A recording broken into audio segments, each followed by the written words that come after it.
Okay, we are now recording. This is Once Upon a Nightmare, a D&D session inspired, not really inspired, completely set in the world of and has the base event and plot of Dimension 20's Never After. But I really, really love Brendan Lee Mulligan, and I really, really love the world he created. So I was like, what if I do Maybe that you don't with a know. bunch of my friends? And now we're here. Oh boy. Um, so welcome to the world of the Never After, which is sort of a place uh, uh, vibrant with fairy tales that have sort of mixed together and created a like Frankenstein dimension, which has entered an age of darkness, a deep, unsettling chill has spread over the land that has twisted these once familiar fairy tales into something a little bit more wicked. We start with an overhead view of the Blackwood Forest, a large expanse of darkness with small trails going between them, but it's not wise to go in there alone. And we go overhead and we zoom down to a young boy who is lying out on the floor, sort of huddled up into a ball underneath the only protection that the leaves provide. Sam, would you please describe your character? Um, so he's like a 9-year-old child, just sitting there huddled in, as he was describing. But there's something a bit off about him. His skin color, it's brown, but not like a regular brown that you Not would like a see. raceway. Yeah, Not like in an ethnicity. yeah. His hair is kind of thick, almost like candy, and when you look into his eyes, you see swirls almost as if they were peppermints. Hansel, you awake in the woods. It's been about 2 years since you escaped that house. But you've been looking for your sister. You have hopes that she's still alive after you got separated after she arrived. And you are now going from town to town to sort of look for her, and you are out in the middle of the woods on your way to a town called Schuberg, which is sort of like a shoe motif town. All of the houses are shoes, Mhm. all of the buildings shoes. They have like shoe themed food. Very much a shoe loving place. I don't know how I feel about that. You begin to Me panic neither. as you realize, oh shit, it rained last night, and your left arm is looking a little soggy there, buddy. Not sure I love that describing word. Okay. So what do you do? Um, can I roll a perception check? Or, yeah, a perception check, see what's around me? Yeah, sure, go ahead. 13. A 13. You look around the woods. You sort of slept out in the open, which you tend to avoid to do because it attracts woodland creatures to eat of your body. But you don't really see anything nearby. But you do hear something, and you hear the trotting of a bunch of horses, and you hear the creaking of wooden wheels on a road. Okay. Let's head towards that. You Hopefully. begin to head towards the noise, and you You stumble out onto the side of a road, and you see a sort of like a group of carts that are all traveling together. There are about four of them. Okay. There's one which is just like a normal cart, just drawn by a horse. It's just like an average think like Trails of Oregon cart. Oregon Trail, Um, baby. There's a second Yes, one. Wow! There's a second one which Gloria! it is basically just a giant heel that has wheels on it, like the shoe, like a heel, like the shoe, Okay. Yeah. which is going down the road, which you assume has got to be from Schuberg. Yeah. You see a third cart that seems to like. It looks like it has like a window that's been closed down. But it's though like if you open it, someone would stand there over a counter and maybe try to sell you something. It looks like a little Uh-huh. cart for that. And then there's a fourth cart, and this one is just like an old, ruckety. It's seen a lot of stuff kind of cart. It looks like it's slightly falling apart. But the closest one to you is the one at the very back, which is the normal one, and it has like a flap open that you could hop into if you want to. Yeah, let's hop into it. You you approach the cart. They're not moving that quickly, because they're trying to avoid all of the branches in the sides of the road. And so you hop in, and you see a man just sitting there in the cart, staring in the corner, and he is talking to himself. Ah, Sean, will you please wonderful. describe your character? Actually, me. Oh. So, my character. No, it's he- Sean, not No, Sean. Oh, I thought you said nope, Sean. mine. Okay, so my character is Jack Wells, and he is about like what did I say? like- 5'9", 5'9". 5'9", an average height. Average height. He has white hair, and he's heterochromia with green and blue. That's sick. Mm. And he's like about 25. He's got a giant crown on that has Yes. cracks through it that seem to have been glued back together with like tar. Okay. And you are fully talking to yourself in the corner of the room. Wonderful. To something or someone that Hansel you cannot see. Mm-hmm. Okay.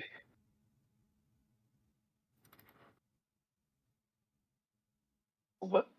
Well, I'm you not there, I gonna can't ask. say anything? Yeah. No, not really. I don't want to. You I don't get in want the it. cart and you sit on the bench that's all the way the farthest from the corner and you just sit there. What the fuck is Sean saying? I don't know.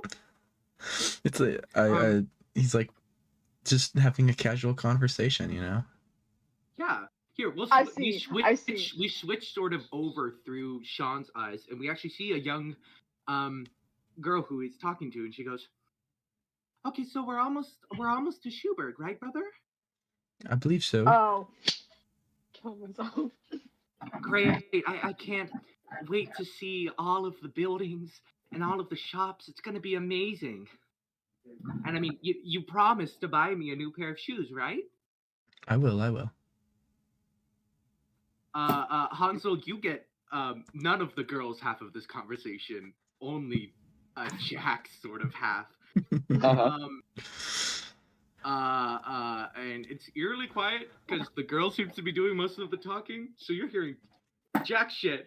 And then you are sort of surprised by a knock on the side of the cart. And do you poke your head out or anything, or just like stay there? I wanna poke my head out. That's You poke your head out, and you see a man riding on a horse who seems to be the sort of ringleader of these carts. And he goes, "Whoa, another one. Who be ye, lad?" I'm Hansel. Are you? Why are you here? We're heading to Schuberg, so If that's not your destination, I'd hop off right now. That is, yeah. Was hoping you were heading that way. You just jumped into strangers' cars in hope for them to be going in the destination you're going. Yes. He sort of gets a closer look at you and goes, "Ugh, what the hell is wrong with your eyes?" Nothing. He turns away, looking down. You look down and you think back to a while ago, and you were sort of sucked into a memory, and you are sitting in a cage, frail. Your sister is walking about this house made out of candy and sweets, and you feel like you're living a nightmare. You had followed your sister out after she had left the house, after she had been kicked out, and now you're just trapped in this witch's house. You had heard stories, warnings about the candy witch, but you and your sister never cared because you believed that she would always be able to protect you, and now here you are. And every single day the witch has been offering you food to eat, to fatten you up, to consume, and you've always hidden it, never eaten a bite to try and keep yourself thin so she would avoid eating you. And your sister, her arms are in chains, and they're connecting to a giant jawbreaker on the ground that's kept her just like stationary the whole time. And she has a broom in her hand and she's sweeping around the house as the witch sits in the corner and watches the two of you. Do you do anything?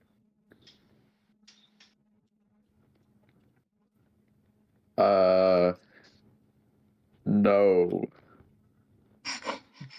You continue sitting there in your cage, and the witch looks at you, looks at the sister. You can see that she's slightly drooling a bit in this moment, and she licks her lips and she goes, "Enough! It's been too many days. You are being eaten tonight." And she walks out of the room, and you hear the flick on of a stove or an oven, and you know that she is numbered. And when she exits the room, you see your sister looks over at you, and she picks up the jawbreaker, and she shuffles along, and she kneels down, and she goes, Hansel, Hansel, are you okay? Yes. No. We're gonna get out of here, okay? You have just got to trust me. Okay. I have a plan. And you see she jerks her head over at the wall, and you look over and you see that she's looking at, there's this like candy glass display case, and inside of it is a gumball pistol which has just been on display. And she's like, I'm going to get that, and I'm going to break us out of here, Hansel, okay? You just need to hold on a couple more days. Okay. Hold on for your sister. She stinks. She does stink. She has not bathed in the days that you have been here. She sticks a hand to you. She holds out a pinky for a pinky promise. Okay. You promise with me that you will be a strong, strong boy for your sister, okay? I will. I'll hold on for a couple more days. And you link pinkies, and a promise is made. And then the witch re-enters the room, and your sister, like, eats, and then she grabs her jawbreaker and goes back to her corner, where she resumes sweeping. We fast forward a couple of days, to your execution day, the witch is nowhere to be found. and your sister, she enters the room, and she looks over at you, and then she looks around, and she, while holding her jawbreaker in one arm, it's insane. She runs over, and you see she has like a butter knife in her hand, and she jams it into the lock of your cage, and she twists it around. You hear a clink, and it opens. And she pulls open the cage, and she holds out her arms for a hug. Do you hug her? Yes. Sorry. You run forward and you leap into the arms of your loving sister, and she picks you up, and she holds you close, and then she starts to walk, but she's not walking for the door. She starts to walk into another room, into the room with the oven in it. Roll a perception check for me. Okay. Holy balls. Okay. I'm better. Simply. Not 20. Your sister, she normally has these amazing amber eyes. They have completely been glazed over, and they are now gray, and she has no expression on her face as she carries you. Uh-oh. Sister, what are you doing? What? It's gonna be okay. What? Where are we going? The door's the other way. No, it's gonna be okay. No. And you see that the door to the oven is open, and there's a giant person-sized tray there. And she picks you up, and she throws you into the oven. I'm going to make a roll for this. Ooh. I swear, if you have me do it. Wait. Baby's save first me, bro. creation. You fly through the doors of the oven, and you hit your head against the back, and then the door shuts. Bonk. And you feel the heat burning against your skin. It's so hot in here. You start to be unable to breathe. You reach your hands out and you press them against the glass of the oven, and you see your skin begin to painfully melt away, and underneath it is the sort of gingerbread replication of it. You begin to claw at your skin to get it out of the way. Your hair burns out, and new replications of it begin to grow. Can you make a Constitution saving throw for me, Sam? Yeah. 7. You pass out from the pain. And the very last thing you can see is you hear a plop, and your normal eyeball falls out to the floor as it's replaced by a new one. That's awesome. And you pass out, and then you awake about 10 minutes later, and you're strapped down to a giant plate, sort of, but it's like rectangular, and it seems to be the sheet that you're in the oven on. And your legs have been strapped over, and your arms have been strapped over, and there's a strap around your neck. And the witch is right next to you, and she's drooling at the mouth, and she's looking down at you. And your eyes feel a bit woozy. With your new peppermint eyes, the whole world is just like a color brighter, and it's hard to see. And you think you see the moon rising above the witch, but it can't be the moon, because one, you're inside of a house right now, and two, it's moving downwards, and you realize it's a jawbreaker, and it smashes into the witch's head as your sister stands there panting. Her eyes have returned to normal, and it seems that she is back in control of herself. And she's holding that knife, and she runs over. She unlocks one of the ones at your top right arm. She moves over to the left one, which she unlocks. She moves for your neck, and she starts to work on that. I'm going to roll a very important roll right now. The witch Oh god. gets up, and she goes, "How dare you!" And a blast of magic shoots your sister against the wall, and you hear glass shattering as she hits the display case with the gun in it. And you look over and you see the gun is now missing from the display case. And she puts her head up and she's holding it and she takes a shot at the witch. And I'm gonna roll this from your character sheet for if it hits the king. Okay.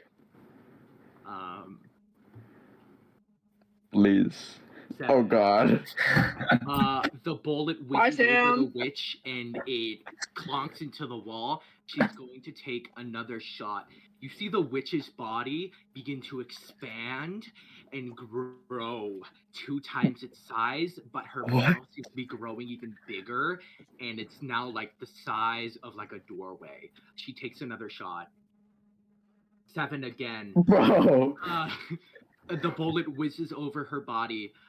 She has given up on shooting now, and she is just going to start trying to unlock your locks as the witch's body grows. She gets the one around your neck. There are just 2 left on your legs. Do you want to try anything now that your arms and neck are free? Do I have my spells or no? You have your spells. Yes, you feel something weird in you. Okay, then let's roll for a thunderclap on the witch. Go for it. The It's an 8 Constitution saving throw. Okay. So do I just roll a Constitution saving throw? Each creature within range other than you must succeed on a Constitution saving throw or take 1d6 thunder damage. I'm going to roll for your sister. And I'm going to So do I just witch. So I just roll a d20? No, I'm the one rolling. Oh, okay. Your sister succeeds with a 15, the witch fails with a 5. Roll 1d6 damage. Okay. Oh. Faux damage. You see your sister crying as she's trying to unlock you, and she's fiddling with her hands. She can't do it because she's shaking so much. You see the witch's body rising, and you've had enough, and you slam your hand on the tray, and a thunderous noise expands through the room, and it sends the witch flying into the dark corner. You can't see her body anymore, but you know that she's there and she's still growing. Which with the witch down slightly, your sister manages to get the last 2 locks off, and she picks you up like bridal style and starts running through the door. And she's like, "Here, protect yourself," and she hands you a candy cane like sickle for you to protect yourself with. And she's heading for the door, and you hear a gnarly scream coming from the back of the house as a mouth the size of like the front of a train emerges from the room, and it chomps down and your sister's body disappears.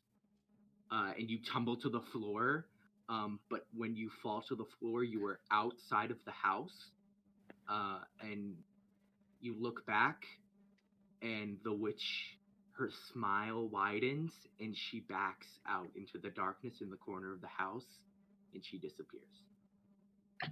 You are sucked back into reality as you realize you've just been staring at this man who just made a comment on your eyes.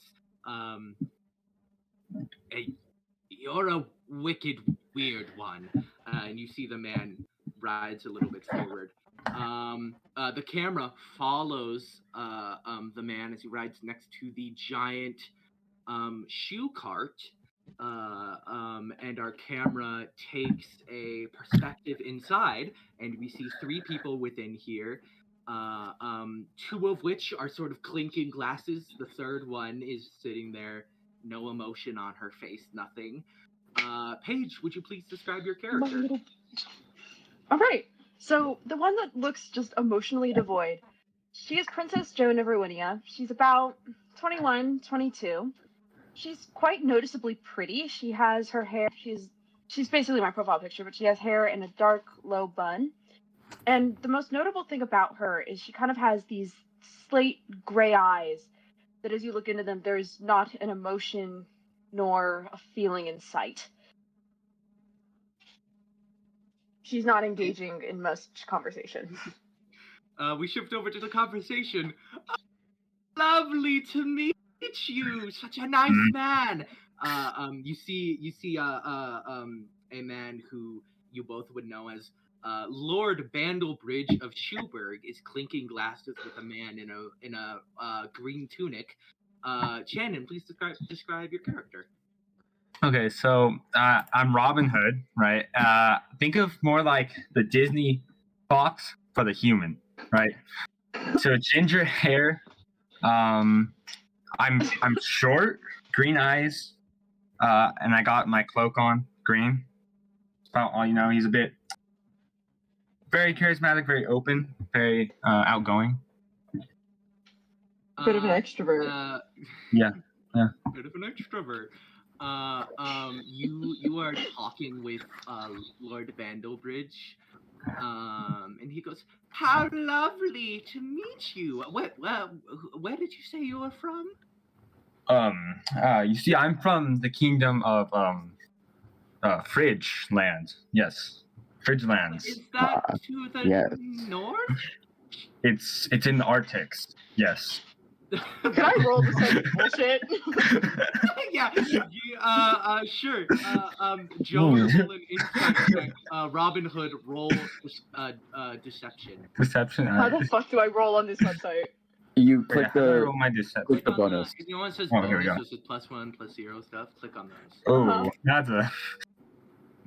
What the hell? Okay, hold on. Insight +3. Okay, I clicked. What now?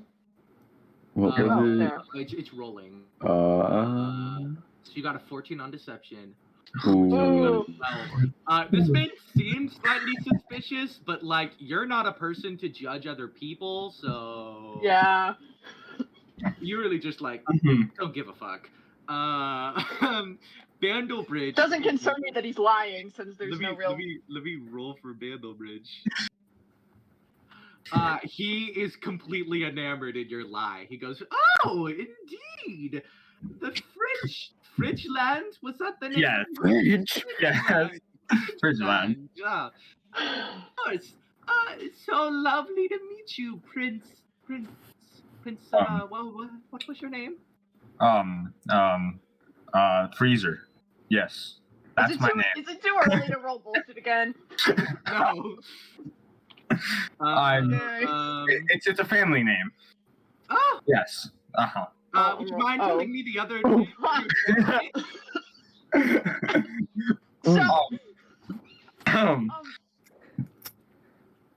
Yes. Yes? What was that? I'm sure I've heard of Fridgeland somewhere. So many kingdoms. I'm like glaring I'm like not glaring daggers at him, but I'm definitely looking at Robin Hood like You're okay. side-eyeing him. You're like, yeah, I am side-eyeing for Jesus. I'm like the fucking like monkey meme, except much more like upset. Monkey. Prince Caesar. I'm sure Yes. you've heard of Schuberg. We are quite a magnificent, amazing town. And I'm also sure you've heard of the Kingdom of Ruinia. This is Princess Joan of Ruinia. I see. I hold out my hand and I go, "Pleasure to meet you," with the most dead lack of emotion. I reach out my hand, and I give a little wink. Pleasure to meet you as well. She just looks at you, devoid. Joan here, she is attempting to put on a sort of an investigation of sorts into the bells of our town, correct? Right? Yes, correct. Yes, the bells. Quite weird, but I'm not one to judge. So, how are you all doing on this fine trip? Gives you an awkward smile. I think I know better than to tell the truth. I'm gonna also give an awkward, like, kind of look. Would you like any refreshments, any appetizers, snacks before we stop on the road to eat together as a group? Well, yeah. What do you have? I love food. Oh, I have such an assortment. Here, let me go fetch my servants, and we'll pull everything out of the pantries. And he Oh. leaves the room. Oh. He leaves, and Alright. Robin Hood just gives like a huge sigh of relief. Can I just like look at him and be like, okay, I think I'm just gonna look at him because I know something's up, and I'm like, drop the front. Who are you? Well, name's Robin Hood. You seem to have figured me out a little bit. That's not Not ideal. particularly hard. Look, I was hungry, and that was the only thing I could think of. I won't fault you for it. Thank you. For now. Robin Hood, as you talk about how hungry you were, your mind flashes back to your old town. You're sort of living in the slums, surrounded by the poor people who all cheer your name as you return from your latest caper, the daring and dashing Robin Hood, who has stolen from the rich and has given to the poor, has succeeded yet again. The people cheer your name. Some of them throw flowers at you. One of them in the audience goes, "Oh, so attractive! I love you!" Everyone is cheering. And you approach your sort of bunker home. And within it, you see a group of men. Your merry men. Merry men. Yes, my merry men. It's good to see you all after a successful. Way to go, boss! You see, Friar Tuck says to you, and it's like, "You did so great, boss. I'm so proud of you. The way you did that flip out of that window, oh, it was amazing." Yes. You did amazing, Mr. Hood. You see, Little John says, beneath you, looking up to you, stars in his eyes. I pat him on the head and I say, "Yes, I know I'm great. Thank you." So, Mr. Hood, the Will Scarlet, who's leaning against you. Any news with that Marianne lady? Oh, Marion. Not particularly. Just the most wonderful woman in all the lands. That's all. I mean, you've stolen a lot of things, boss. When are you gonna steal her heart? Give you a wink. That's the hardest thing to steal, my friends. I'm sure you're a very charming man. I'm sure you could succeed with it. Yeah, but she's a little too smart for my tricks. But then maybe you need to get better tricks. You see, little John says in the corner, "I believe in you, Mr. Hood." Oh, thank you, Little John. Here. Little John might say Little John's a G. So, boss, for real. what's our next caper? What's our next mission, Mr. Hood? That's a good question. There's not a lot of rich people around here anymore, or we might have to start branching out.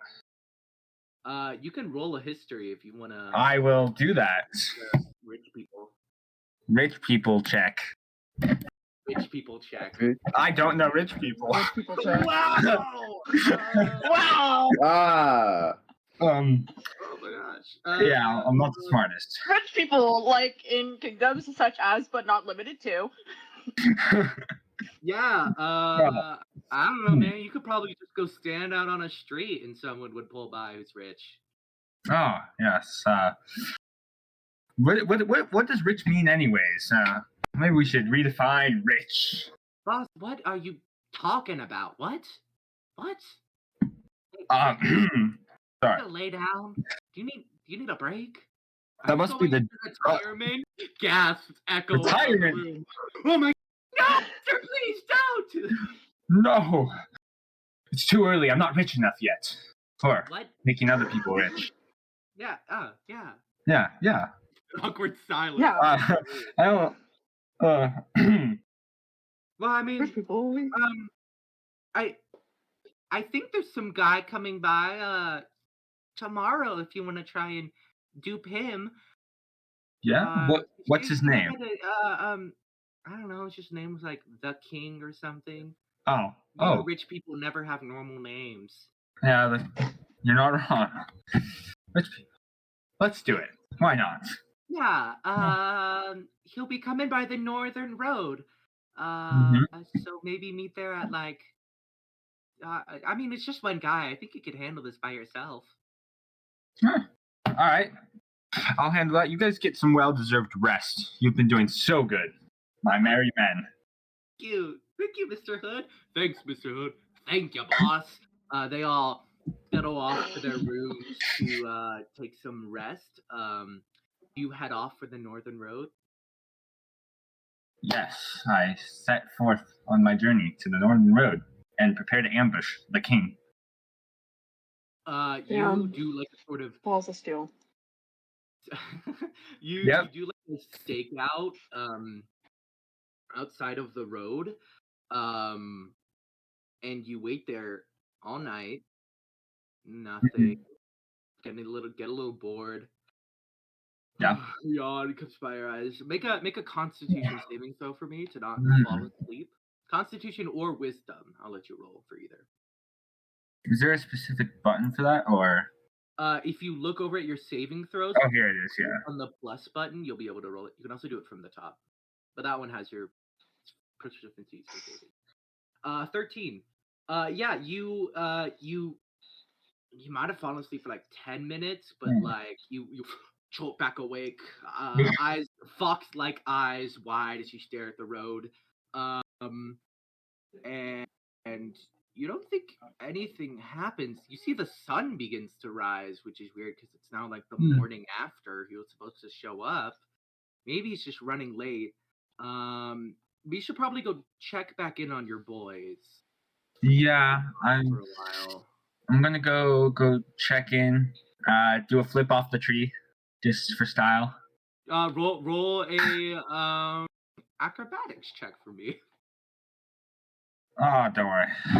16. You do a backflip and you land on your feet perfectly. Beautiful.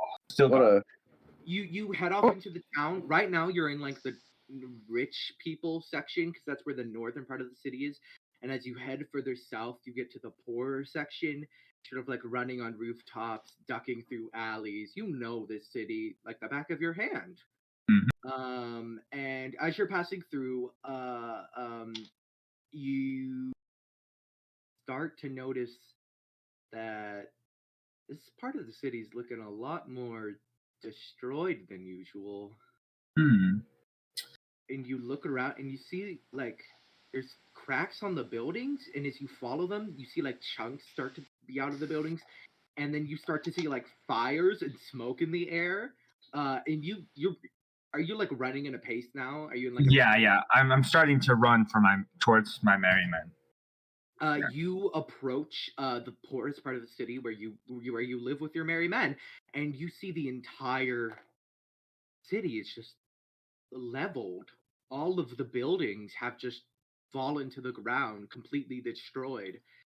And there seems to be like an epicenter of all the damage. Like one thing hit the center and like everything out like fell in a direction. Think of it like a bomb was dropped here, but there's no like scorch marks, there's no hole. It's just like a center, like an epicenter of all this destruction that's spread out in a circle. And you see blood pooling on the floor. You head to the rooms where they were sleeping. Well, what rooms were once there, and you see the hand of Will Scarlet sticking out from a pile of rocks, completely limp. You see Much the miller's son. You see like a pair of legs with no torso attached, hanging from a tree. You see Alan Adale. You see his head is sticking out of the rocks, but it's not connected to anybody. Ooh. You don't see Little John or Friar Tuck, so maybe they're still alive out there somewhere. And you begin to panic as you check the other parts of the city, and there are just bodies upon bodies, but you can't seem to find Marianne. She is not here. She I'm means that she's gonna- somewhere. What do you do? I'm gonna be running around calling out her name, Marion, crying. Of course. You While hear crying calling. in tears. Not even for people who aren't married. There seems to be no living bodies here, except for you. And you're alone. And is this just in like the poor side, not the rich side of town? You hear a horn blow, and you see the entire northern side of the city all like fall over like domino blocks and are blasted away. Roll a pure luck roll for me. Like, just if you click on the dice in the corner, you can roll Yeah. a d20. Roll a flat d20 for me. Oh, A 20. All right. there we go. Fantastic. You see like a buckshot of debris fly out, and you like you take initiative and you like fly like full on Matrix, full lean down like 90 degrees as everything flies over your head and you fall to the ground, and you are sort of kept shelter from the rest of the buildings around you from the walls of rocks and building and bodies that are flying past you as they are blasted by something. And you are whisked back to the present. You are sitting in the cart. Joan is just sort of staring at you. Yeah. And Bandlebridge re-enters and goes, "It's well!" And you see 4 servants walk in, and they each have like trays of food, but it doesn't look like rich people food, and the trays are a little bit dirty. So maybe this I guy's don't give a shit. not as rich as he says. I don't care either. I take a tray and I like look at Joan and I offer it. What Like does it have on it? her piece. Yeah, It has pastries, and it has Fuck like little yeah. muffins. Yeah, sure. Why not? I'll take one. Be polite. You bite into Right. it. It's roll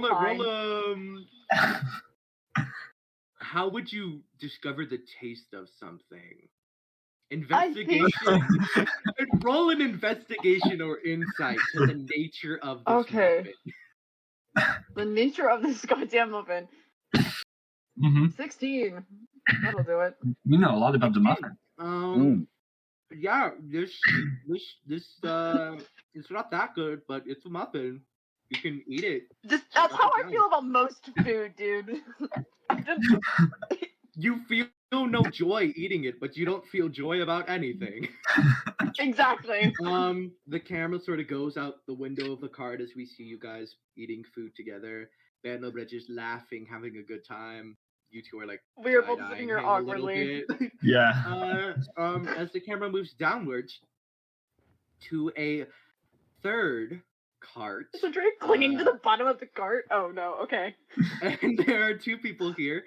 One is a man who looks very steampunk. He has like hold on, I need to search up the image of him.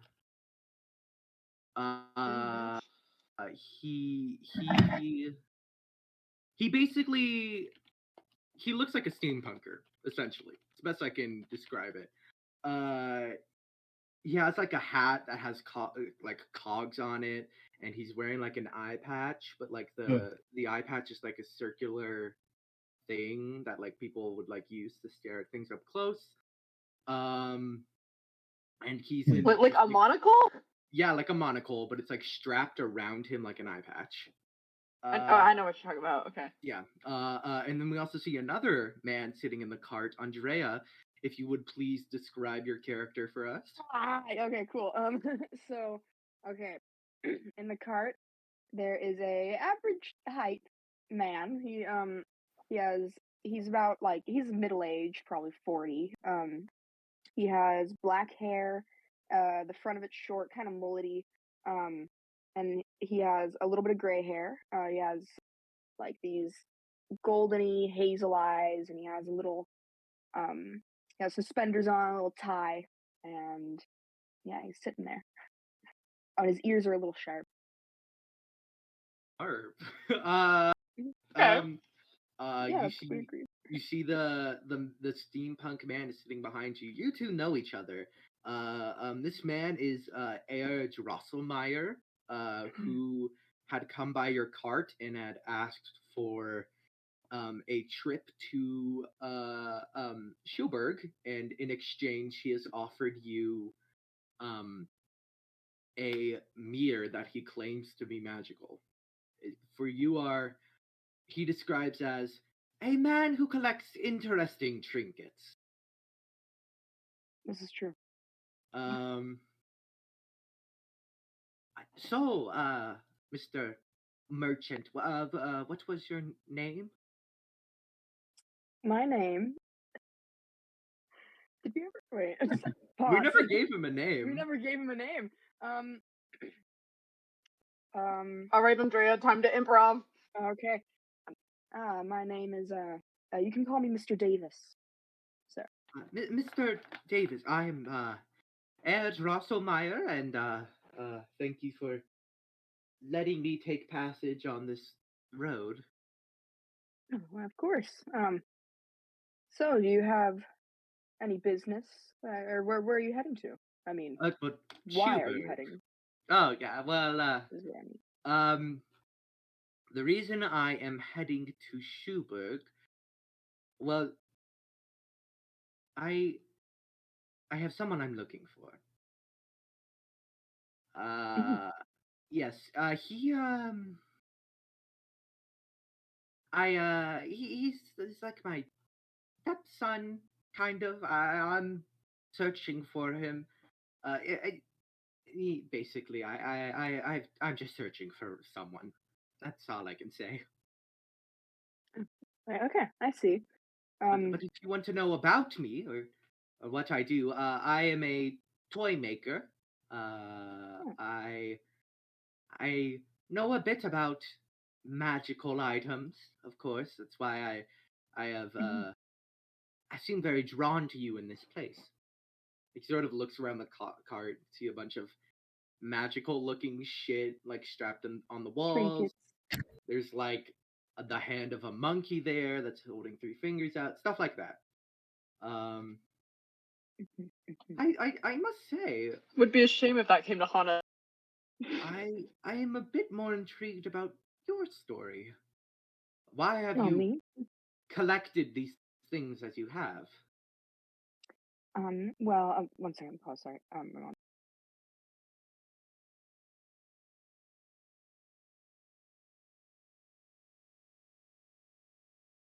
I take a giant swig of water Sorry. while I get a break. Oh, okay. Do you want me to wait? Oh no, go ahead. Okay.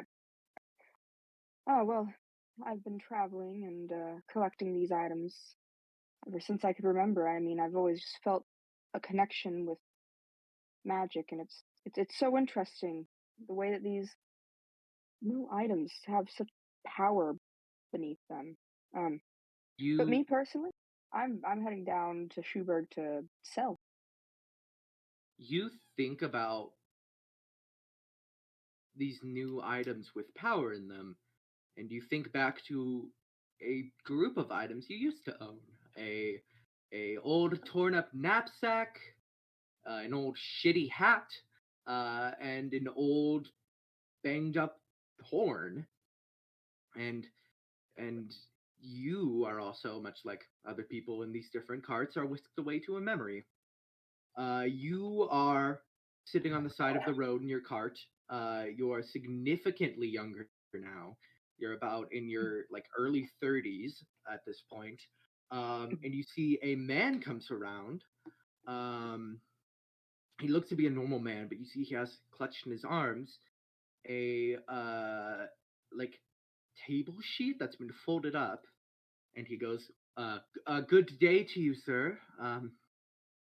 I was wondering if I could seek refuge at your cart for the day." Oh, sure. Why not? Hop in. He hops in. He looks around. He goes, "Do you have any food?" All right. Uh, I have some. I have some in my knapsack. I have a little uh, sandwich, and yeah. You pull out a sandwich. It's really only enough for one person to eat. And then thinks about it. He goes, "Okay, well, seems like a bit of emergency, so might as well do this." He unfolds the tablecloth and he lays it out on the floor of your cart. There's barely enough room for it, and he goes, "I wish to eat," and instantly food just appears on the white tablecloth, and he pats down on the floor for you to sit down and eat. And you look at the tablecloth and you're like, "Damn, that's a nice fucking tablecloth. That's something that's clearly magical that can provide infinite food for you, and you don't have a lot of food right now, so it seems like a pretty good deal." He sort of pats the ground again and he goes, "Come on, sit down, eat." I sit down and I ask, "Yeah, where did you get this?" "Oh, well, me and my brothers, were given a large amount of luck and we went out on a journey. My two brothers stopped separately, one for a pile of silver, one for a pile of gold. But me, I continued on down the road and I, found this lovely tablecloth." Wow. I run my fingers over it, and I'm like, what can I give you to Mm, have this? do you have any magical items? You think back to the knapsack from which you pulled your sandwich out of. It is magical. It works in a way where if you tap it once, 15 soldiers appear that are under your command, and then they disappear once you tap. Not when you tap it again, but over some time they disappear. Which honestly seems like a good trade for free food. Yeah. Well, I do have this little knapsack that I have, and well, here's the trick. You tap it once, okay, and then 15 soldiers will appear, and they're all under your command. And you can tap it again, and they go away. What do you say? They You don't want go to away trade? when you tap it a Oh, second time. they don't They go go away. away I over lied. time. They go away over time. uh, um, his eyes sort of glint in intrigue, and he goes, "So you're saying you would trade this knapsack for this tablecloth?" Well, yeah. He thinks about it for a minute, and then he sort of nods his head yes, and he folds up the tablecloth and gives it to you and takes the knapsack and leaves the cart. About 30 minutes pass when a group of about 100 soldiers show up Oh, outside of your van, kick the door down, and steal the cloth from you and run back to the man. Well, And you just got duped by a random fucking boy. can't say I'm surprised. And then you get an idea, because you're not going to let this stand. And so you put on a disguise, change up your card a little bit, and move further on down the path in front of him.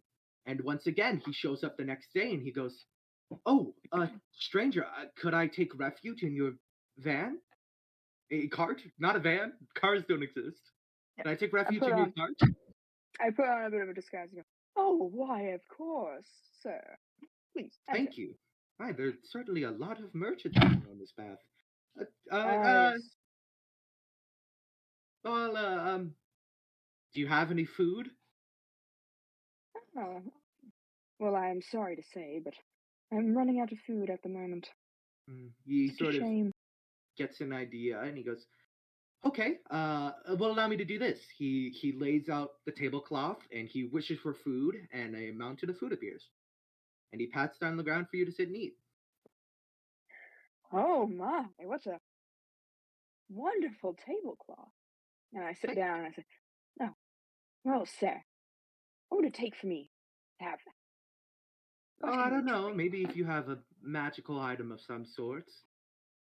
You think about a hat that you have sitting on a hat shelf that when you turn it clockwise 90 degrees, or I guess it would be 180 because you're going like halfway, uh it sends out a ballista of cannonballs in every single direction.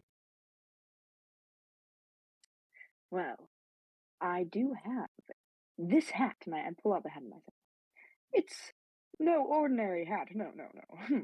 You see, when you turn it 180, it will send out a ballista of cannonballs in every direction. What do you say? It sounds quite amazing.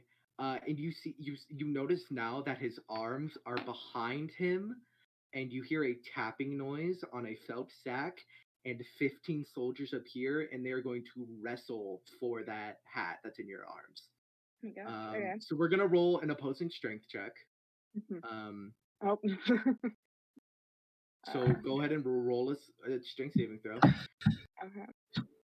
Oh, wait. Oh.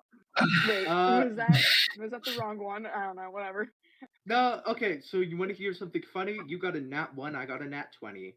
Um, you are pushed to the ground and kicked as by 3 of the soldiers as the rest pick him up and give the hat to the man. And he goes, "Pleasure doing business with you," and walks away from the cart.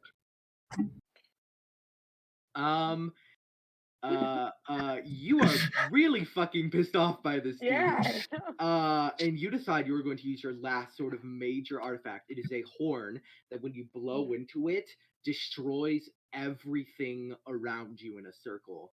And will keep destroying as long as you keep blowing the horn. And this time you're gonna come prepared. So you step another disguise, change your cart again, you go out further ahead, and you have the horn in your hands with you. And the man walks up. He notices the cart. I'm gonna roll for this. He walks up to the cart and he knocks on it and he goes, excuse me, sir, could I take refuge inside of your cart? Oh, why, monsieur, please, yes, enter the cart. Oh, you're from France. Wow. Yes. Thank Is France just a nautical country? Maybe. Yeah. Whoa. It's like Australia and Epiphet Erased, where it's Yep. just there. And he enters the cart. And he goes, "Oh, I'm so hungry. Do you have any food?"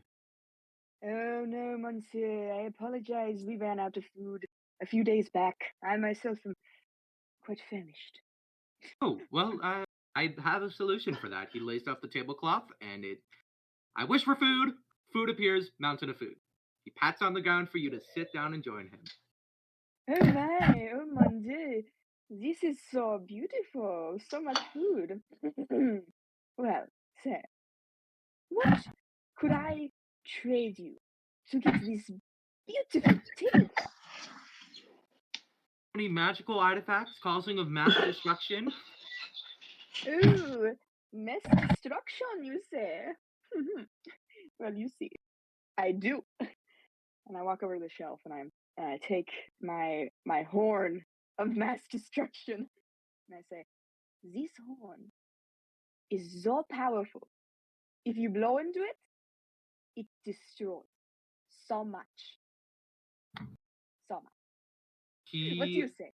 thinks about it for a minute. He goes, "That sounds quite lovely. Are you going to do anything?"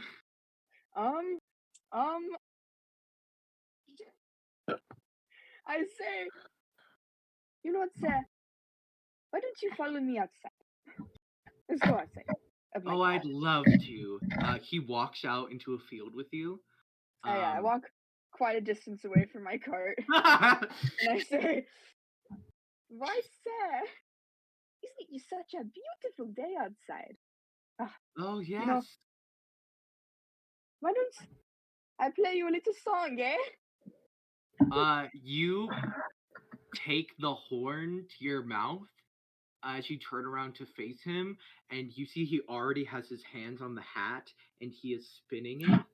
And sort of at the same time, you blow into the horn, a boom echoes around and sends him flying, but a cannoneer of bullets fly out from the hat, and one of them hits your shoulder, and you are. It is delayed slightly because of the air force of like it being Yeah. pushed against from the Mhm. horn, so it doesn't like take your shoulder off, but it does hit Yeah. you and knock you to the ground and stop you from blowing, and you hear what sounds like clapping, and you realize he's like continuously hitting this knapsack, and you see like a wall of Holy soldiers shit. appear.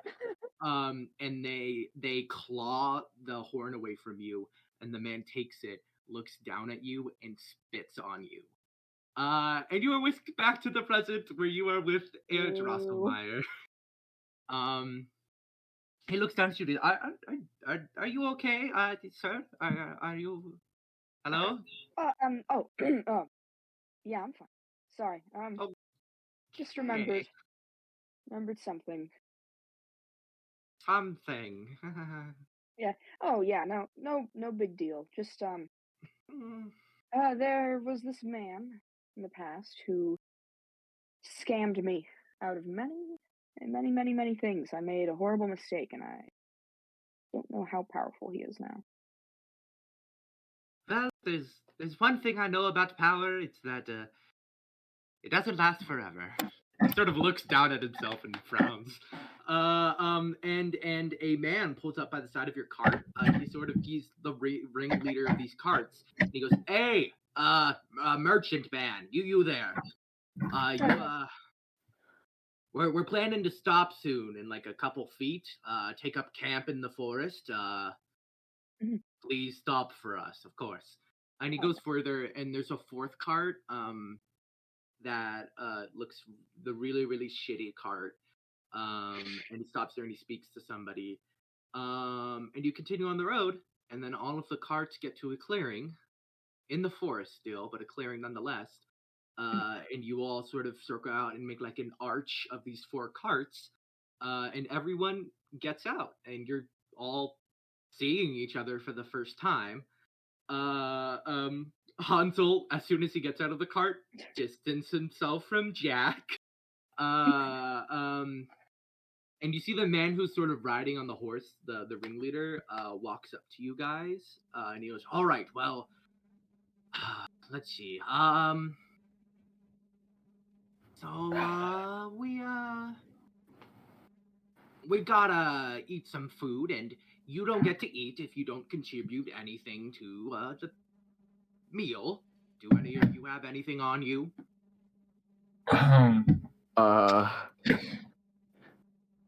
What would we roll to look for stuff? You can roll like a nature check to look for berries. All right.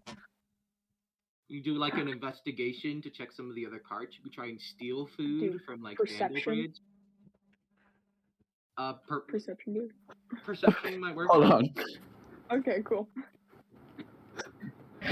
What are you looking for? Food? What? Oh my god! Plus 5 in perception? 24. You spy in the corner of this clearing is a giant orange tree. Fuck yeah, baby. I And love it's oranges. perfectly the season for the oranges to grow. And you sort of walk over there, pick Like one 10 off. oranges, Yeah. Are they delicious? You take a slice of one, you bite into it. It's pretty good. Yeah. W Everyone moment. else, how are you? You can work in teams if you want to look for food Well- food together. Wait, Hold I on. mean, those I had 10 an awful oranges time are to zone out. What probably enough. happened? You need to contribute food to the group food pile, or you won't eat. Wait, do we still Oh. have the trays of food? That Yeah. Robin Hood would have definitely pocketed some Oh, are Alright, you kidding? Robin Hood literally would have taken one of those trays and just literally like shoveled it into his mouth. I will say this on Andrea. You have enough oranges to like give half of them to someone else and also let them eat if you want to help someone Okay. in this group. Um, Chandon's good because he has the pastries. I had Yeah. a pastry, so I think I'm also okay-ish. okay. So I think Jack's gonna go look for some berries with his sister. Yeah. Should Alright, have. Yeah. That's nature, gonna- right? I'm- What do you mean? You're Here, roll with advantage because she is technically helping you. So roll twice. Take the higher option. For nature? Yeah. Okay. Bro, I gotta know more about your sister, dude. 13 is fine. 13. I will say you get like a Hmm. handful of like raspberries if you come back to the group. Okay, that's fine. Yum. I'm gonna walk over to Hansel and I'm gonna give him some of the oranges. Thank you. He says, just yeah. Just in sad little boy way. You know what? Can I try to contribute for food? I think morally, I think I'd try. At Yeah, least. go for it. Roll Oh yeah. perception or nature if you want. Oh, what the fuck? If you're looking for like berries. Oh, we have a +5? Hell yeah. +5 perception. Excuse You didn't know that? me. No, What? 16. Or no, 14. That's an 11. Okay. That's a 14. Yeah. Jack got it on a 13. You you follow Jack. And you also get a bunch of raspberries. You all sort of circle back together. And I will the also- ringleader there. He introduces yourself Donate. this time. Oh, Oh, go ahead, yeah. Shannon. Go ahead. Yeah, yeah. I'm also gonna give some of the food I pocketed because yeah. Oh, oop. Good. Yeah. Don't mind that. Good guy. Just to Close my eyes, pretend that didn't happen. What the fuck? Why did you? I accidentally clicked on that. Okay, so basically, yeah, well, we're keeping that roll for the battle. He looks at you, goes, For "Oh, what? For what? Huh? He looks out at you guys. He goes, my name is Buffett. He is like a troll's son, so he's like half troll, half human. He's like a child of the trolls. Fuck yeah. And his dad goes, right, well, I guess pastries kind of work. Please bring them over here to the pot. You approach like the center of this camp. Okay. You sort of were on food gathering duties. You see Bandlebridge has sent his men out to get like wood for the fire. Of course. And you see a sad old man No. sitting on one of the logs. And he has a really battered up crown on his head. Does it match the crown that It does Jack is not wearing? match Jack's crown. Okay, sick. You know what? I'm gonna ask Jack about that, considering my background or whatever. So I think I'm gonna go up to you while we're like. Jack, there seems to be a girl approaching. Who is this? Hallucination points at Joan. You just like a full on like 20-year-old woman approaching Jack, a girl. Okay. Alright, Jack looks back, turns around, looks towards Joan. And All right. I feel like I'm like, says like, what do you want? what's up with you, or what's going on with your crown? Were you royalty, or did you perhaps find it or something? I don't recognize it from any of the kingdoms. I was Is that true? royalty. Do I not recognize it, or do I? You can roll a history check if you want to see. if All you right, let's recognize roll a it. history check. That is history +2 intelligence. Please be good. Please be good. That's a 13. No, that's just an 11. I have a +2 history. Did you actually click on the history roll, or Nope, did you? I didn't. Well, Well, you should've. that's even worse. We'll go with the 13. You maybe recognize the you. crown, but all of the crowns look the same to you. Yeah. Jack, as you talk about this, you think back to when your crown broke. You are a little boy, and you're hanging out with your sister. Fuck yeah. You are living on your castle grounds. Alright. and your stepmother's in the room, and she's sitting on a chair, and she snaps her fingers for water, because her glass has run out, and one of the servants run in and they go, pardon me, ma'am, we don't have any water yet. We still need to get some from the well. But if you will give us just 1 minute, we will go and get that right now. And as she's saying that, you see your sister Jill pipes up. She goes, "Oh, we can get the water, can't we, Jack?" And she grabs your arm, starts pulling you out of the castle. Your castle is on the top of a hill. In a not a hill, not really a hill, more like a cliff, of a kingdom called Sky Jesus. Castle. And Jill has a bucket in her hands that she's picked up from the kitchen. She's running up to this old well that's at the very, very top of the cliff that overlooks the sea. And she gets up there, and she leans over. She like goes around to where the hook is, hooks the bucket on, lowers it down. You follow her to that side, and she looks down the well, and her hands are pressed on it, and then a brick comes loose, and she almost falls in. Go ahead and roll a acrobatics check for me. Or sleight of hand. Acrobatics. Also, I'll do sleight of hand. Cause wait, hold on. Yeah, it doesn't really matter. You fail to grab her, but she stops herself, like she has her arms on the other side of the well, and she like gets back up, and she leans on you and she breathes, as she almost falls in, and as she's leaning on you, the ground beneath you on the very edge of the cliff breaks, and you both fall.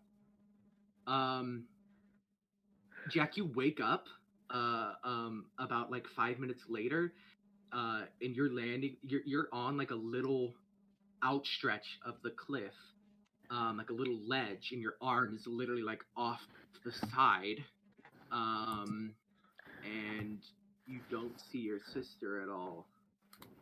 And then you hear her calling for you at the top of the cliff, and you begin to climb, and you get to the top. And your crown, which had been barely hanging on, falls to the ground. And you reach out for your sister's hand, and she grabs yours, and then your hand goes straight through, and you sort of stumble up by yourself, and your stepmother runs out after hearing you two screaming, and she goes, Jill, where is my precious daughter? Jill, where is she? She turns to face you, Jack. Jack's like, she's right here.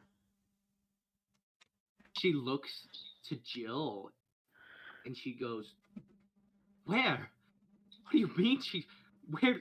She looks over the edge, and she doesn't see anything, but she sees like the blood that you left on the ledge.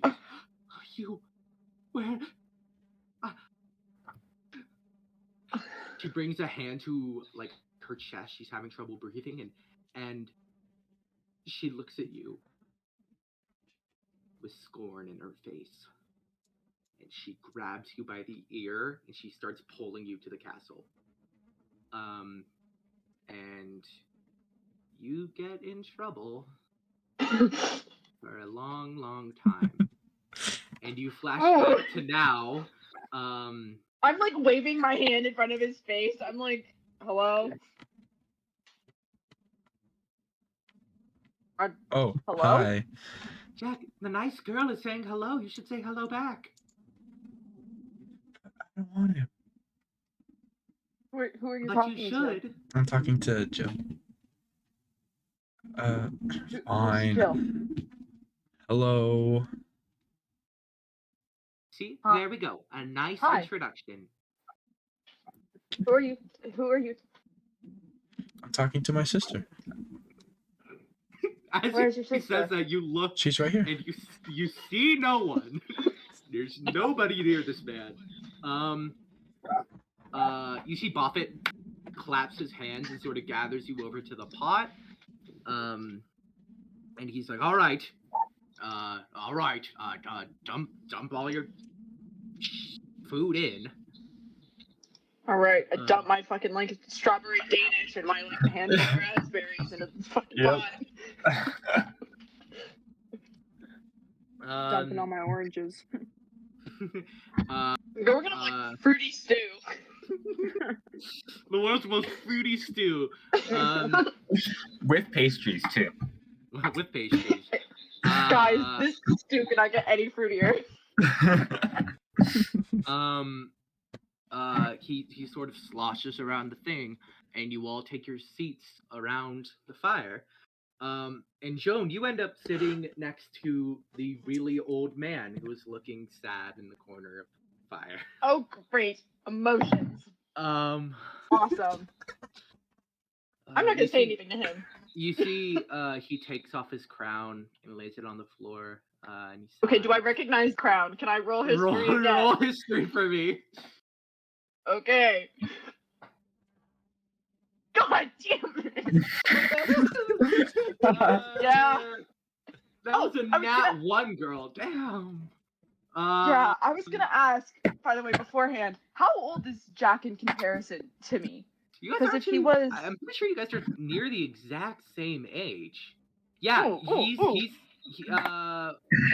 how old is Jack? He's like, no. Jack was that's like Robin. 25.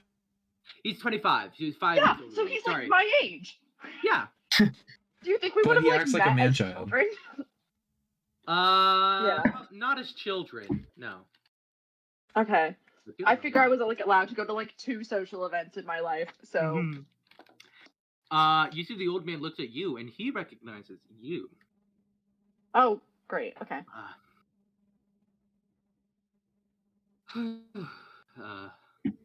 Hello, Joan. Greetings.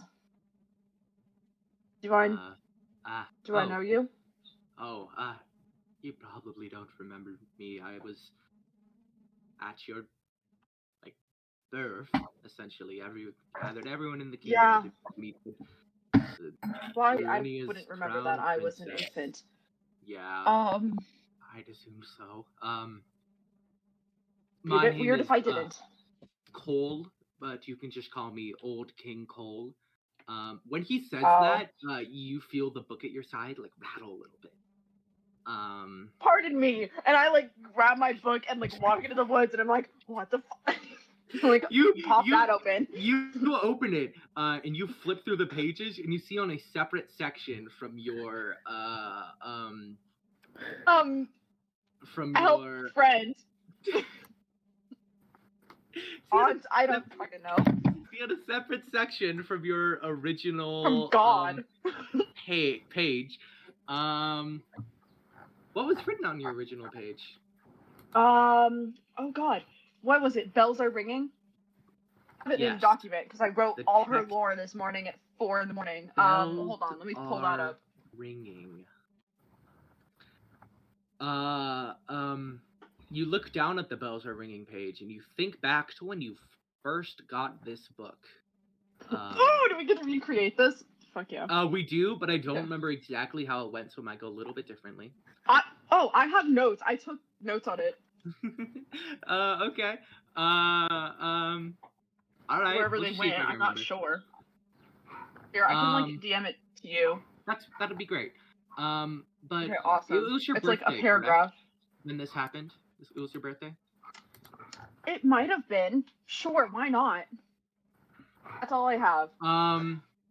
Okay, great. Oh no, hold on. I have more. This goes before. My document's kind of a mess. It's okay though. Awesome. All right. Ever since you were a young, emotionalist girl, you have always had a friend that your parents would call your imaginary friend, but you know he's a little bit more real than that. He's this giant, black feathered goose who wears a Fuck red yeah. bonnet. And he often visits you, and his name is the Gander. But it's been about a couple years since he's visited, and you honestly thought he was just like a product of you A being alone all phase. your childhood and hallucinating a giant goose. And Typical it is child things. I your- wouldn't know any better. It is your 20th birthday. Yay! And you are sitting in your room eating a very lumpy piece of cake, while everyone in the city celebrates and you feel nothing. And you hear a rattling in the closet in the corner of your room, and then it bursts open and a darkness fills your room. The candles all snuff out, and you see the Gander's hulking form above you. And he looks down at you and he goes, "Happy birthday, my child." And he sort of, you live in like a tower. Tower, yeah. I have or- my little like or- room yeah. where I do my Yeah, studies and shit. It's pretty small. You have bigger rooms for like actual stuff. Like you have a room specifically for this. And it's just your homeroom. It's small, and so his form just kind of takes up like 2/3 of the room. As you were just sitting on your bed looking at him, and he goes, "Happy birthday, my child." You haven't shown your face around here in a long time. Where have you been? I have been dealing with. He pauses for a second. Issues. Such as. Wishes. Say, my daughter, would you like to make a wish? You have 3 of them.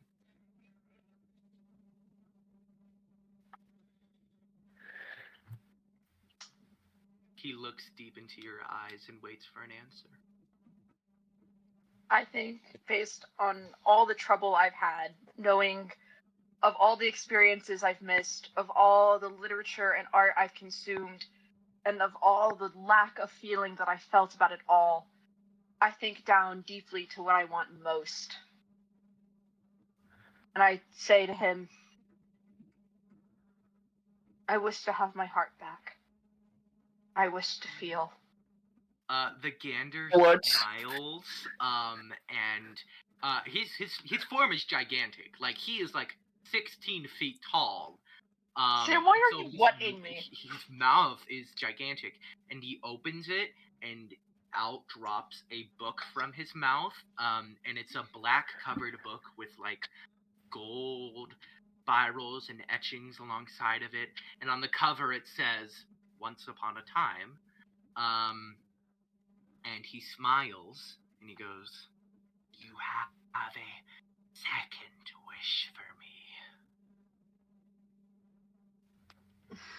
Can I change this from what I originally did? Because what I originally did was fucking stupid.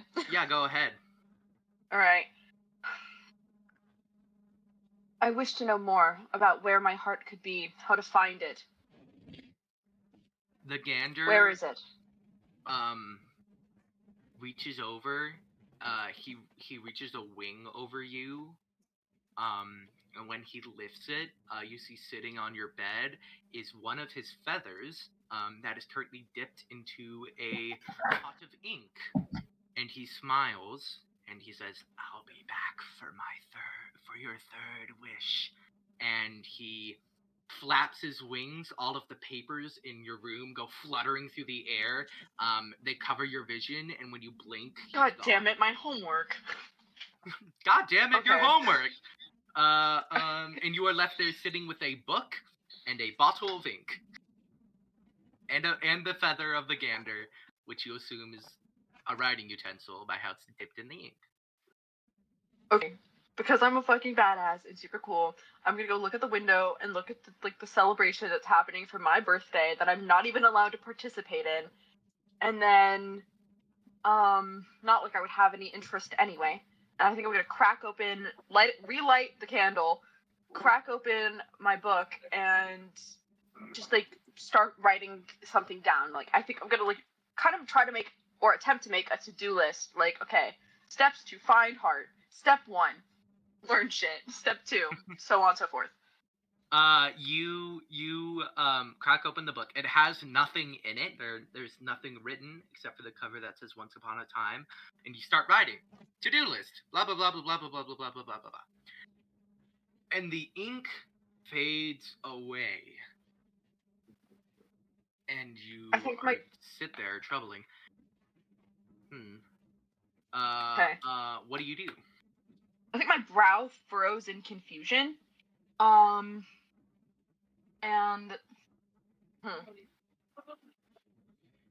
I think I'm just gonna like I think I'm gonna try to like write just a general sentence. Like the fox jumped over the brown lazy dog or whatever the fuck that like starter sentence is. See what words stick. No words stick, and you're starting to get a little frustrated. And you go ahead and make a Intelligence check. intelligence check for me. Here we go. Oh, God damn it! Oh, I thought there was a 1. Me Still not too. good. I will say, because originally when we met for character creation, you did roll. I got it. I got a nat 20. Yeah. Okay. So we'll just pretend you got a nat 20 because that's what you did get earlier when I gave you all this lore. You pull out a dictionary and you begin to write words, just going down the list. And you eventually some stick, and it's the words "bells are ringing" in a row. And that's all the hint you can have so far. And you go, all right, I'll go look for some bells. And you leave your tower, you leave your home, and you're out on the road. Leave a note for my mom, like, gone. Maybe forever. Bye. And then you're now here out on the road. Welcome, have fun. Oh, another question. Where would my kingdom be located on our little map? On the map that I gave you, it would probably be somewhere in the kingdom of Tapestry. Okay. I would assume near the northern half of Tapestry. What I thought. I'm so confused about the Naked Empire. I don't want to go Don't worry there. about it. You won't, don't worry. Good. Sorry, laughing too hard now.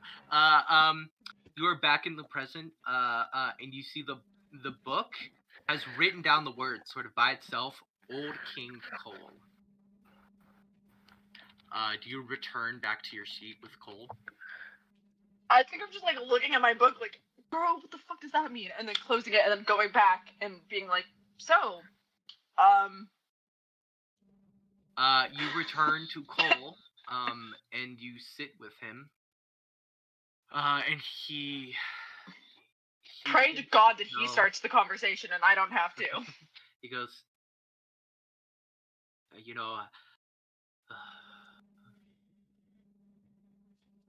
I envy you. How So so? have your kingdom.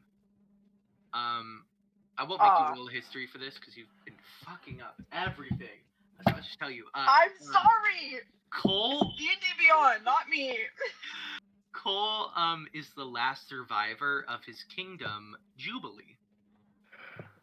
It was destroyed. This kingdom perhaps burnt down in a fire? Mayhaps? No. No. Okay. Not the same one.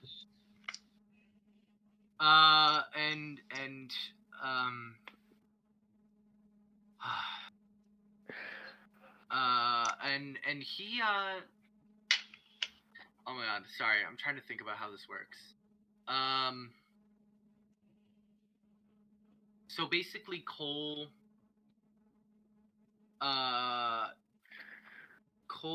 just starts to tell you a story about his kingdom, yes. about his life. I love stories.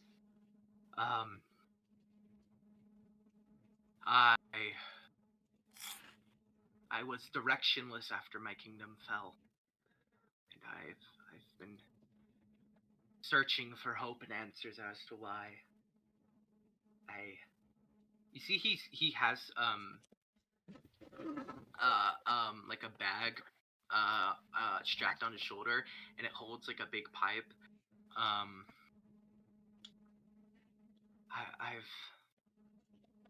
I've just been so lost.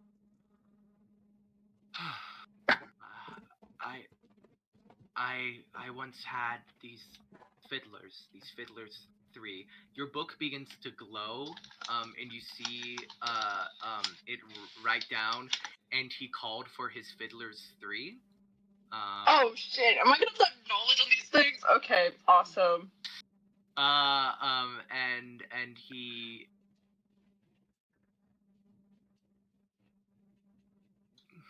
I lost them defending our kingdom. They were the greatest fiddlers in all the land. Our kingdom was small and tucked away, so I dodged all of the hardships of this troubled land in these troubled times for so long. But when it finally came, it all felt so wrong. Something was different. No, God, do I miss my fiddlers. As he's telling the story, you begin to hear like fiddling music softly play, and you realize it's coming from your book.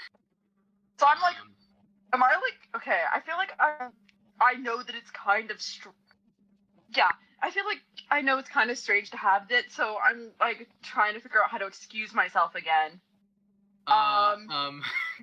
You see, Excuse he excuse keeps me for a telling the minute, story. I have to. The book it gets louder and louder, and it starts glowing from the inside. Okay, a I'm just gonna be like, golden light. I'm just gonna be like, okay, I gotta, excuse me, I have to go deal with feminine issues, and I just leave. As you begin to walk away from Cole, it completely stops. What? What the stops? music, the Oh, glowing, the music? your book completely stops as soon as you walk away from Cole. So I'm just like standing in the fucking woods while everyone's eating dinner, going, "What's she on about?" And I'm just like looking at my book, like, "What?"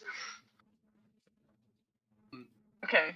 And you see the lines that had been written while Old King Cole was telling his story fade away. As you are now far from him. Okay. So I have to go back there and like open it in front of him? That seems a bit excessive. Oh well. So back I go. Does it resume as you I are like going back and forth, just like, hey, what's up? Oh, bye. Tell me your story. Oh, bye. I literally have to look like a freak. Like someone has to be like, what is going on with her? There are other people like looking at you, sort of weird. Like, Vandal Bridge and his men are all like raising eyebrows at you. Boffet is like, And Drosselmeyer, though, he's tinkering with something on the ground. He's not even sitting on a log, so he isn't even watching. So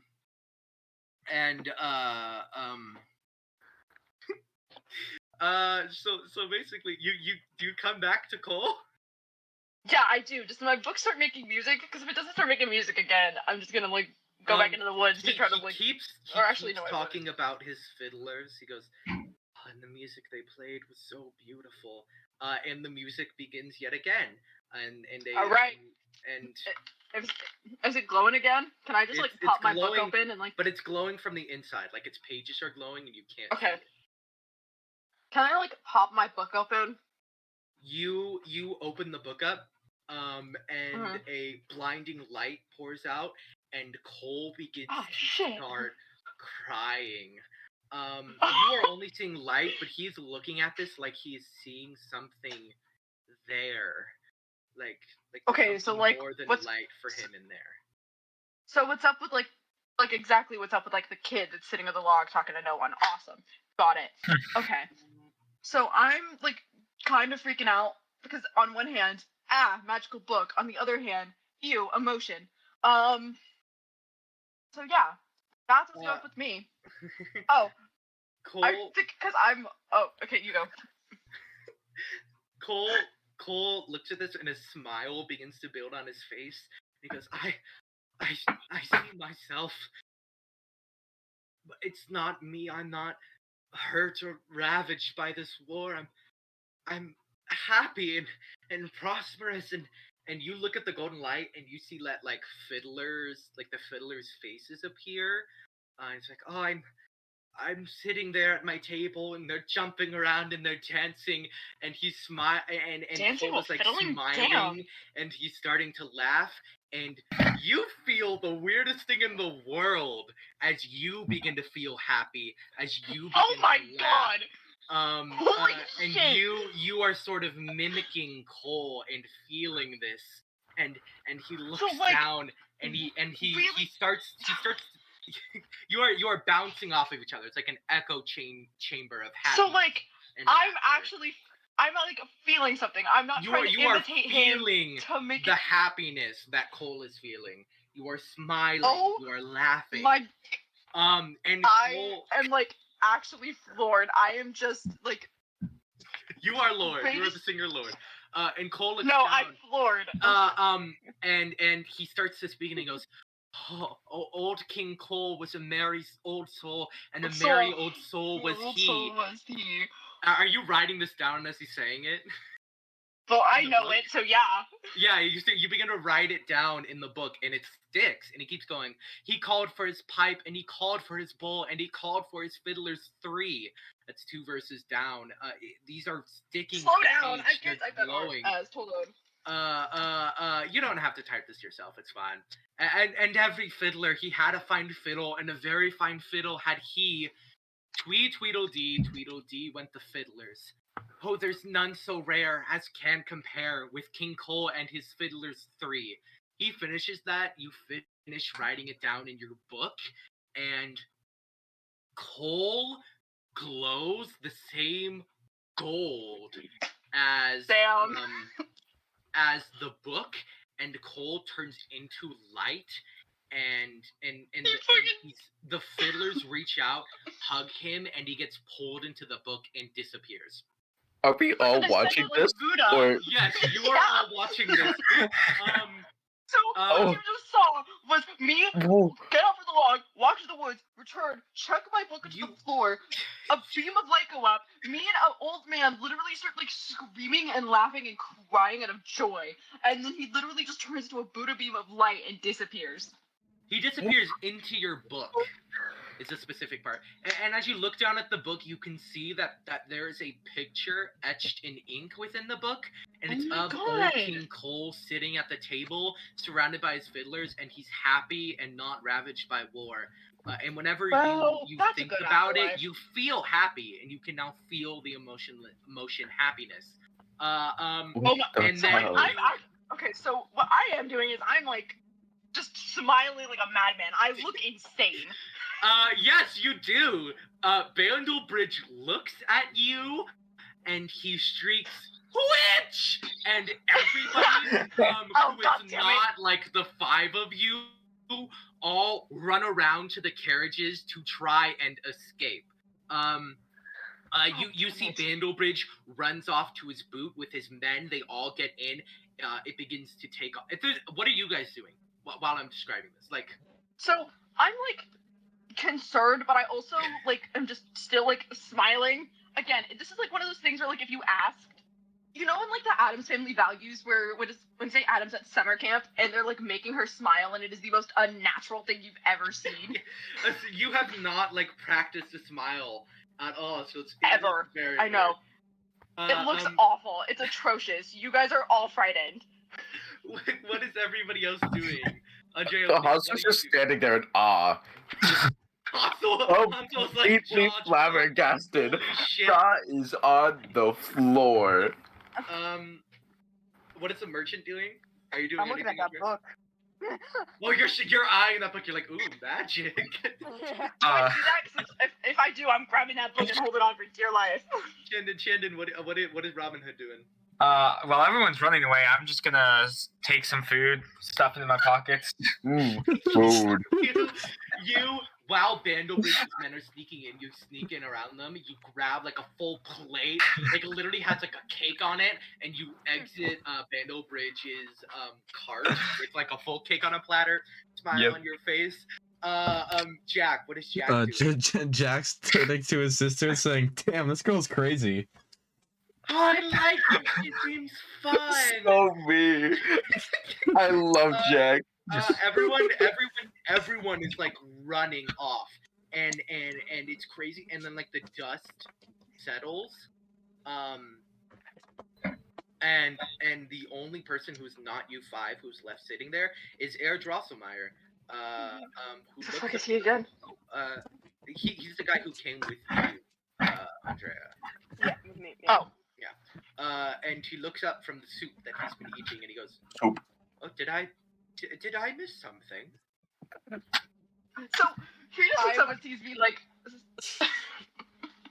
oh my god, this man. Okay, I like look at him and again jump scare, like head pivots around. Again, scariest face you've ever seen, and I'm like, you missed a lot. Drosselmeyer just like, what? Wait, what did you say? So I turn to him with again my like creepy smile on, and I'm like, you missed a lot, and then I give like a weird little giggle. And he goes, "Oh, I seem to have." And he backs into a corner, continues eating his soup. He does not leave though. Did Soup. you guys do anything? Sick. Good, good soup. No. Nope. Do you guys just stand there and watch? I guess. You have Yeah. to stand there, so I'm sitting in the middle. Yes, of the room. Consul is just standing there watching. Wait, so all the Okay, carts so- left, right? The ones Yeah, they're that gone. remained are Andrea's cart, and Old King Cole's cart because he Okay. disappeared. Guys, guess what? We're gonna have to Oregon Trail this. Yeah. All right. Andrea, do you I'm gonna try pick up- and go for the book? You know what? Sure. God damn it! Now my book's gonna get fucking stolen. Okay. Okay, what do I? What should I roll? Roll a what should I have you roll? Sleight of hand. Yeah, I guess. Yeah. Am I rolling perception against it? Okay. 13. Yeah. God. Okay, please be good. Please That's be a good. +5. Oh! Oh! Oh! Whoa. Dang. You try to pick it up, and my face drops back into like stone cold sobriety, just glaring at you as I scoop my book up. Yeah. No. Nobody can touch that book. I just put my hands up and I back away and I run back into the car. Back away like this woman's fucking crazy. I go over to her and I'm like, if you need any advice stealing, I got you. I'm your man. Not a thing you want to say to someone. Just need help with that next time? Ask me. Yeah, I got it. Okay. Don't worry. So I'm gonna turn around. Now that I'm like snapped out of my like I suppose drunken haze, I guess, for lack of a better term, and Happy I'm gonna high. turn to Jack and Hansel who are still sitting there, and I'm gonna go. You saw that, right? Yeah? Yeah. Why? We can both confirm that my book started glowing. I dropped it. Me and Old King Cole had a laughing fit, and then he disappeared into my book. We agree that this happened. Yeah. Yeah? Jack. Fantastic. Jack. Yes? Your sister's speaking to you. Yeah. You should touch the book. I think it'd be fun. Hey, Miss Joan, can I touch the book? My sister wants me Why? to. Your I sister. want to see if it's Where? something magical. Is it magic? She wants to see if it's magic. No. What? Okay. So I'm like, it is magical. But can I touch it? Why? I don't know how to respond to this. I think she'd just be like, she'd like look at you like you're a freak, and then like walk over and she'd hold it and she'd be like she's holding it with both of her hands quite firmly. She's like Are you Yes. holding it open or are you holding it closed? holding it closed. Do you touch it, Jack? Yes. You touch it and nothing happens, but you all hear something being written on the inside of the book. Oh shit! So I like rip it out of his hands and like flip it open, It disappears because he's not touching it anymore. God damn it. Okay, so I like flip it open to a blank page and like go like touch the book. Okay. Touch now. Touch now. The touch book. Okay. Oh. All right. You touch the book. I am going to need you all like, whoa, you're gonna even roll. All of you roll either a no, not all of you. Jack, I need you to roll Constitution or a Wisdom roll. Not Sam, saving you ready throw, to deal just with a roll. dead 25-year-old? Saving throw. Saving throw? Okay, I'll do Is 8 Constitution. years old. I don't think he is. Okay, that's No, pretty you're good. 10. Okay. Oh, I'm 10? Oh, that's right. Okay, let me change that. So you're prepared. Yeah, you're 10 years old. You got this shit. Jack, you touch it and you see like an etching of your story basically up here, and it.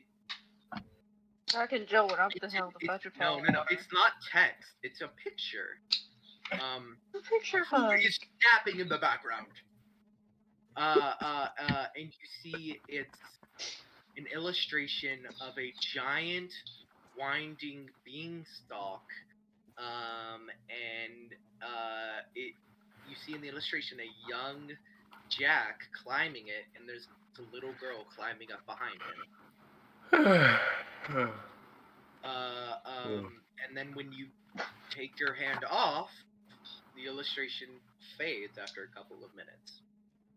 Yes. Wow, I guess that's kind of magic. I know. It sounds fun. Do either of you guys touch the book? Anyone besides Me? or Jack?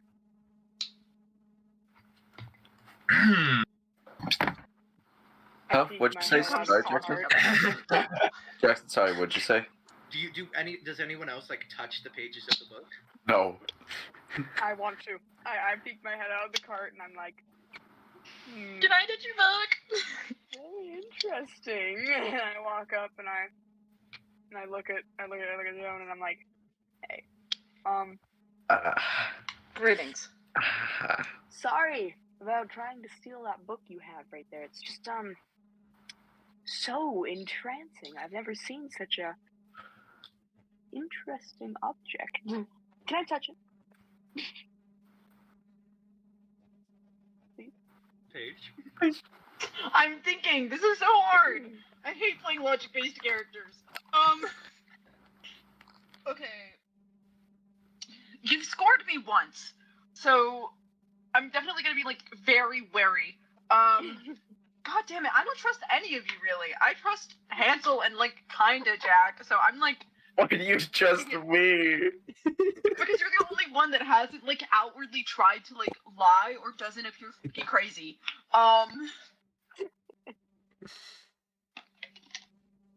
You're the only one with kinda morals.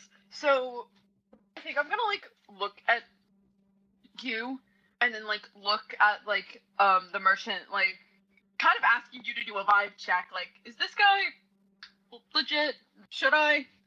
Because I don't wanna, but like Alright, fine. Let me what, an insight onto the merchant? Yeah, go for it. Merchant. Vibe Here check. you go.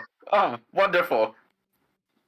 oh great. You What'd you get? trust in every single adult that is not a witch.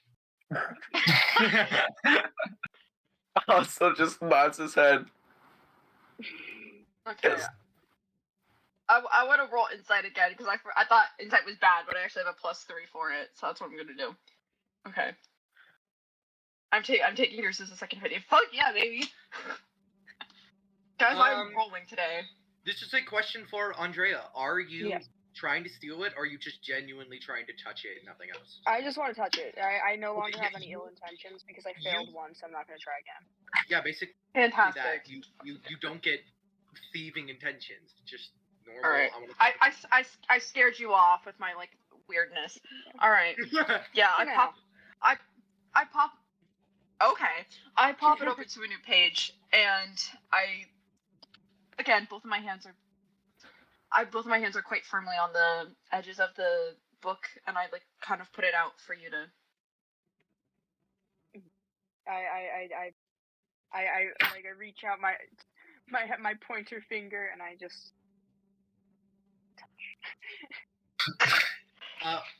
So choose tentative. either Constitution or Wisdom saving throw. oh, okay, cool. Let's see. Wisdom. No. Oh, okay. Thank God. Okay, a dirty 20. All right. The page of the book. This one is a bit weird because it happens on 3 different pages.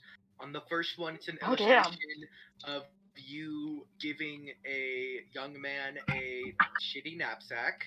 Next one is you giving a young man a shitty hat, and the third one shows you and that man out in a field, and you're both facing each other, and you have a horn in your hands, and he has his hands on the hat.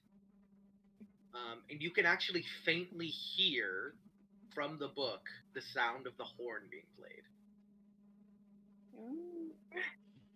That's pretty cool. You say it exactly like that, like this full-on like grown man, like a twirling hair around his finger. That's pretty cool. That's a neat little book you got there. Ooh. That's a cool book. So, where'd you get this? Joan, you gonna answer? Yes, guys, you have to cut me slack. Oof. It's okay. What would I consider the gander? An old friend? Like my mom, kinda? Or I guess my dad. You could just say, my dad gave it to me, that's it. Yeah. My daddy gave it to me. My dad gave it to me. Oh, interesting. Thank you. I back away from the book. My pleasure. Does anybody else touch this book? No. No. No. No. Do you touch the page? Paige, do you touch the I page? have been for the past forever. So But yeah, you touch I'll it grab with it. the intention of seeing something like they have. Yeah, sure. Balls to the wind. Let's do it. All right. Roll a Constitution or Wisdom saving throw. Can't wait to fill this. Where's my Constitution? Oh yes, my +0. You have my +0. Thank God. Um. That doesn't beat it though. It's better than a 1. You see on the page, an illustration. Thank you for giving this to me. It's like a pool of ink spreads out, and the entire page just turns black. And then it starts drawing the illustration in white. Ooh, that's so sick. I love those illustrations. Okay. And it's a really, really terrible drawing because it looks like it's drawn by crayon, and then you realize this is a drawing you made when you were a child. And it's a recreation. Sorry, I just choked on my water. Oh. And it's of a just sort drink of it. stick figure Joan, who is sitting in her room, and she has a frown on her face, while a smile is shown in the darkness of her closet. And you have no memory of drawing this at all. But it looks like something that you would draw as a kid. Yeah, I'm not much better with spoken word than I am with art. So I'm just kind of looking at that, and I'm like confused. And on a 13, Oof. you It's not great. Can I? see that the page, like you stick your hand to it, and like you lift your hand, it's actually like covered in ink because this page Oh is God. filled. And that you see the pool of ink like sucks up to the center, and it forms an inky hand that reaches out, and Oh my God. it reaches for your neck. Do you want Oh shit. roll Yeah. something? Roll. What are you gonna do? Okay. Well, the thing is, Actions. watch your Actions. Dash. Can I do dodge? I know we're not in combat, but we might be very soon, depending on how this goes. Yeah. Go ahead and roll a dexterity saving throw to dodge this. Okay. God damn it. All right, Oh, guys. See you what? next week with a brand new character. The hand clasps around Yeah. you and it leaves a black stain. Bending the ink machine core. All right. Bending the ink machine core. And it chokes onto you, and then it falls flat to the floor, and then you see a charcoal drawing on the page, not made of ink, but of charcoal, and it's of a fireplace, and you hear the thumping of something going down. And as it's going down, you see it's affecting reality as the trees around bend in wave through the air. And So everyone else is seeing this too, correct? yes, you are all seeing this happen Oh. on the page. And you see a figure in armor land at the bottom, and she looks up to you, and she Joan of Arc? says, "Sister, you're awake." And she does like a running stance, and she starts to run for the book, and she reaches an arm out, and then the book shuts. And the trees stop moving, and everything stills. Wow, Jill, that was pretty weird. Yes, it was, but I mean, definitely magical. We know that. You are right. Can you repeat that? My headphones just cut out for like 5 whole minutes. TLDR, I'm after so being sorry. choked, the What hand happened? appeared, and then a charcoal Knight fell to the drawing floor. appeared of a knight descending a chimney. It's all drawn in charcoal, and then she looks at you and she says, "Sister, you're awake." And then she runs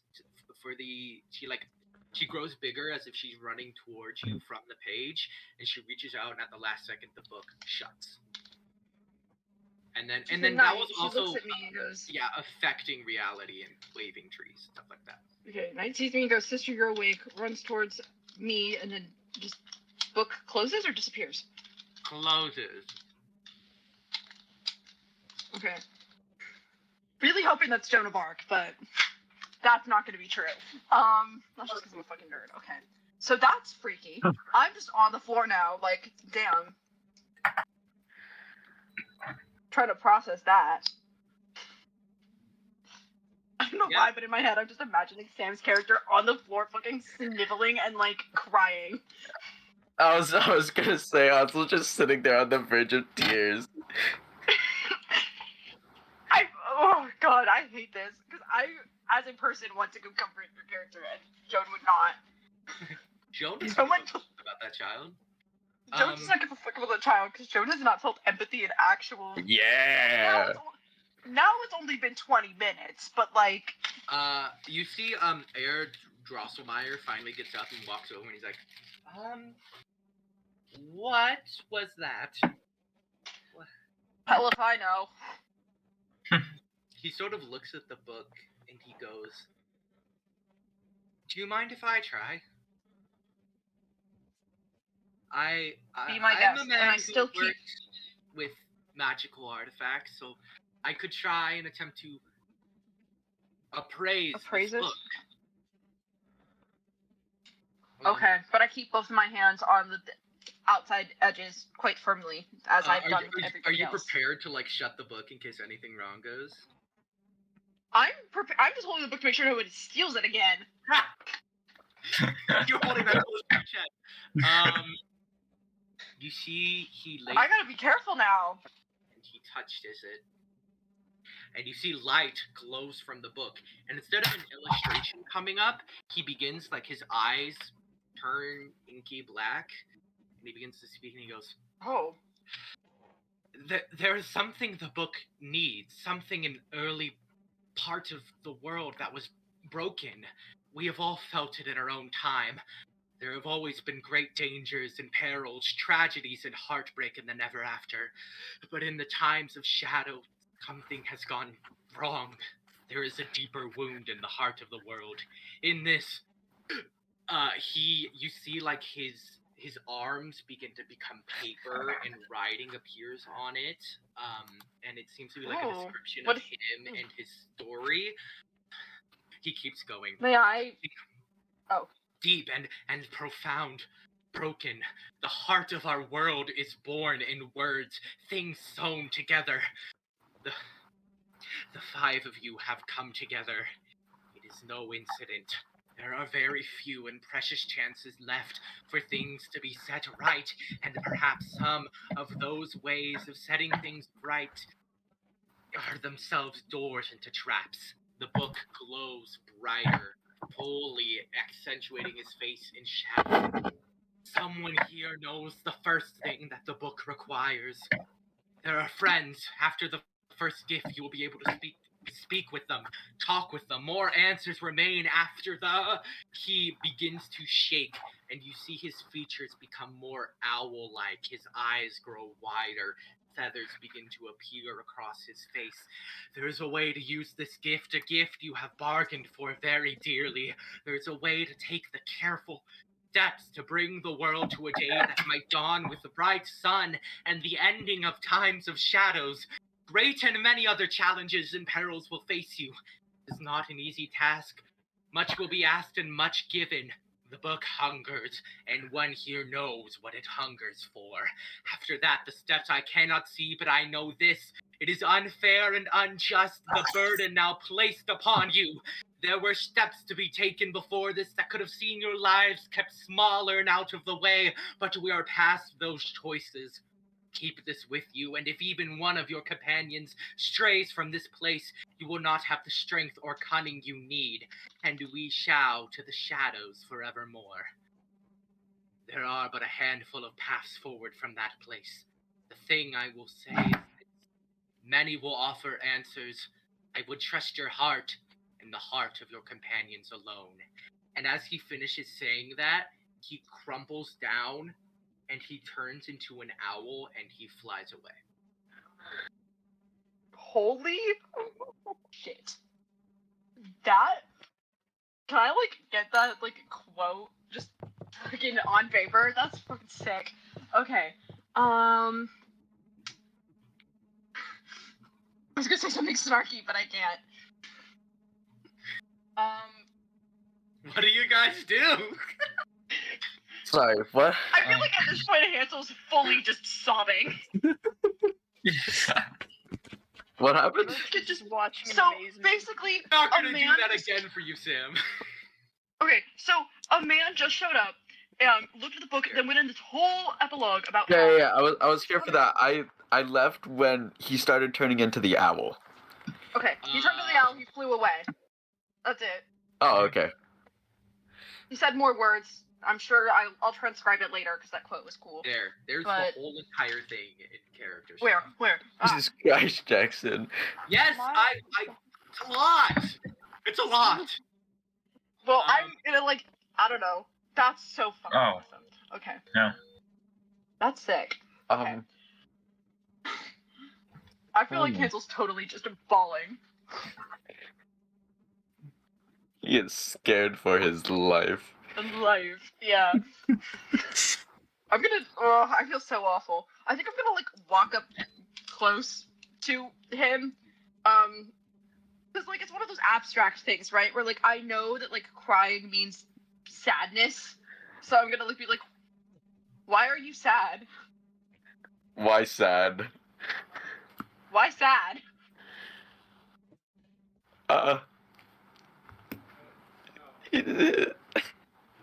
He just holds a thumbs up. Okay. Mm-hmm. I can't justify that, but I really want to. So there's some important stuff that was said there. Yeah. Yeah. Important stuff. Take a look. I'll push forward. Underline the like important stuff. Highlight it. Who's This the entire passage person that done knows? That's the thing. Who's the person that knows? Yeah. All of us together. If we all come together and we If form we a all giant put our heads together. We all touch the book. Okay, if we all like get on each other's shoulders and basically like form a transformer, guys, I think we can do it. What the fuck? Voltron. Hansel's the head. Yeah. Also would be the head. Um, Some important Nice. stuff. Oh yeah. Do not. What's the stuff he said about like Okay. not straying from the path and like the Don't start for the path. You have to stick with these people. One here knows what hunger. The book is hungry. The book is hungry. I have a cake. I have cake. Is it about, Shove cake in the book. is it about You should pick in the book, and the book's like. Oh. Because it says there is a way to use this gift, a gift that you bargained for very dearly. That could also Oh, be a no. metaphorical bargaining, And right? and the Because book all- hungers. The book is hungry. Love you guys. I don't think the book is literally starving. Worth a shot. Another thing that I think is important, that there are friends after the first gift. You will be able to speak with them, so maybe you are looking for something to give to this book. Yeah, let's give it the tablecloth. That's what he talks about. You don't have the tablecloth. Well, goddamn it, I'll try. You don't have Can we anything. go like? Do you guys Is want it to? the- You guys can like roll for. Oh. What would this be a roll for? Should I roll? All right, You can roll like insight on the book to see if you know. that's what I'll do. Uh-huh. Let's go. That's all just roll Yeah! insight. That's a Everyone 20. That's a can dirty roll. 20. That's I got a dirty That 20. works. Dirty 20. Let's Nice. see. 14. Yikes. How about Rob? Guys, it's okay. I got it. I got Okay, it. okay. 13. We'll be Joan, fine. on that dirty 20, you flip through the book and you reach the page where like the figure in coal was still there, and you see that the Mhm. like the charcoal is still there on the page, and it begins to Alright. reshape, and it forms a word, a name, elegy. ELEGY, which That's you the name of one know of the kingdoms too. is one of the names of the kingdom. It's just directly to the north of you in this forest. All right. Maybe am I thinking of a eulogy? No, elegy. A Elegy poem, serious is a- reflection. Elegy, yeah. No, elegy, It's also like a literary thing. Yeah. Okay. I feel like that'd be where we end, but okay, we can start there. an elegy is like a poem for the dead. And Yep. also on that 20, you see, what do you see? It wasn't a nat 20, so never mind. You don't see anything. God damn it. Okay. Oh. But if you want to start heading for Shut the fuck up, elegy, Sam. you could probably go north of this All right. to reach it. So I close my Which book way is and I turn to my unfortunate new companions. One of which is 10 years old and crying, one of which is crazy, and two of which are probably going to try to cheat me for all of my money. And I think I go. The book's offered. Oh, Oh, yeah. No, okay. The book offered the word elegy, which is both the name of a kingdom and also the name of a sad poem for the dead. I think it means the kingdom and not the literary meaning. Perhaps we journey there. Or we have to die. No. No. No, let's go to the kingdom. Yeah, that's Okay, that's, let's go to the kingdom. that's a better idea. Since- Yeah. Since Hansel's basically unable to walk, I think because he's like just like hitting the floor and sobbing, I think I'm gonna pick him up. Because I'm strong. As my personality trait. roll a I'm strength gonna, like- check to pick up Hansel. No! Don't make me do this! Let me How much would he weigh? He's made of candy. Yeah. That's And a he's- 16. He's That's fine. good enough. You piggyback this 10-year-old Oh, I thought I was just gonna like kind of like carry him like you carry. I'm gonna say he's children. 45 pounds. Yeah, I was just gonna say like not toss him over my shoulder, but you know how like parents will carry like a child where like the Oh child's yeah, and they like resting sit on their shoulder. Yeah. Yeah. Not sit on their shoulder. I meant like the head is on the shoulder, and then like you're kind of like. How do I describe this? Like how you carry Heads a on the baby? Kind of more like how you carry an exhausted toddler. Oh yeah, I get what you mean. Where like you're supporting like their butt and they're leaning into your chest. Yeah. You have like a head. Yeah. And their arms are like wrapped around your neck. Baby behavior. So do you all head north? Yeah. Yes. We have carts. Why aren't we taking the carts? Oh yeah, You do We have have a cart.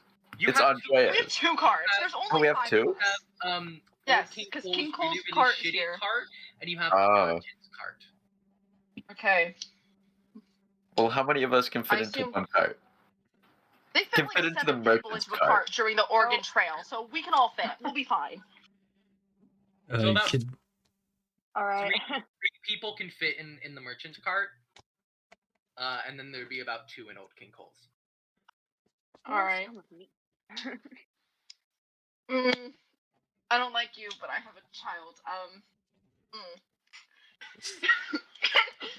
Can Hansel count as like luggage? carry on. Yeah, sure. Just put me in the Do I- stowaway luggage up above your seat. If you combine me and Hansel, it's like one person. Yeah. Yeah. Okay, I'm gonna take. Perfect. Actually, I'll take like. Oh damn. I was gonna see if I could take Hansel and Jack because I like them more than I like you two. No offense. You can go 3 in Old King Cole and then just have Andrea and Robin Hood travel together. Fantastic. You guys Sure. are mean. Yeah. No. Robin Hood. and I, No, you deserve this, Andrea. We're gonna make so many evil schemes. Best pals. It's fine. We'll be ready. Jack basically like raises his hand and like, can we stop at the shoe store first? My sister wants shoes. Oh no, this seems much more interesting. You don't I'm want sure shoes we'll anymore? find Then why am I in here? Elegy. I mean, the Princess of Elegy became a princess by putting on a shoe, so like. Oh, okay. Oh. You guys hear none of that. Everybody else, shut up. Only Jack. So And you he's- continue forward. Okay, well, wait. He basically repeats that out loud because he's super confused. Okay, so There we The go. princess. do I know this because I am also but a princess?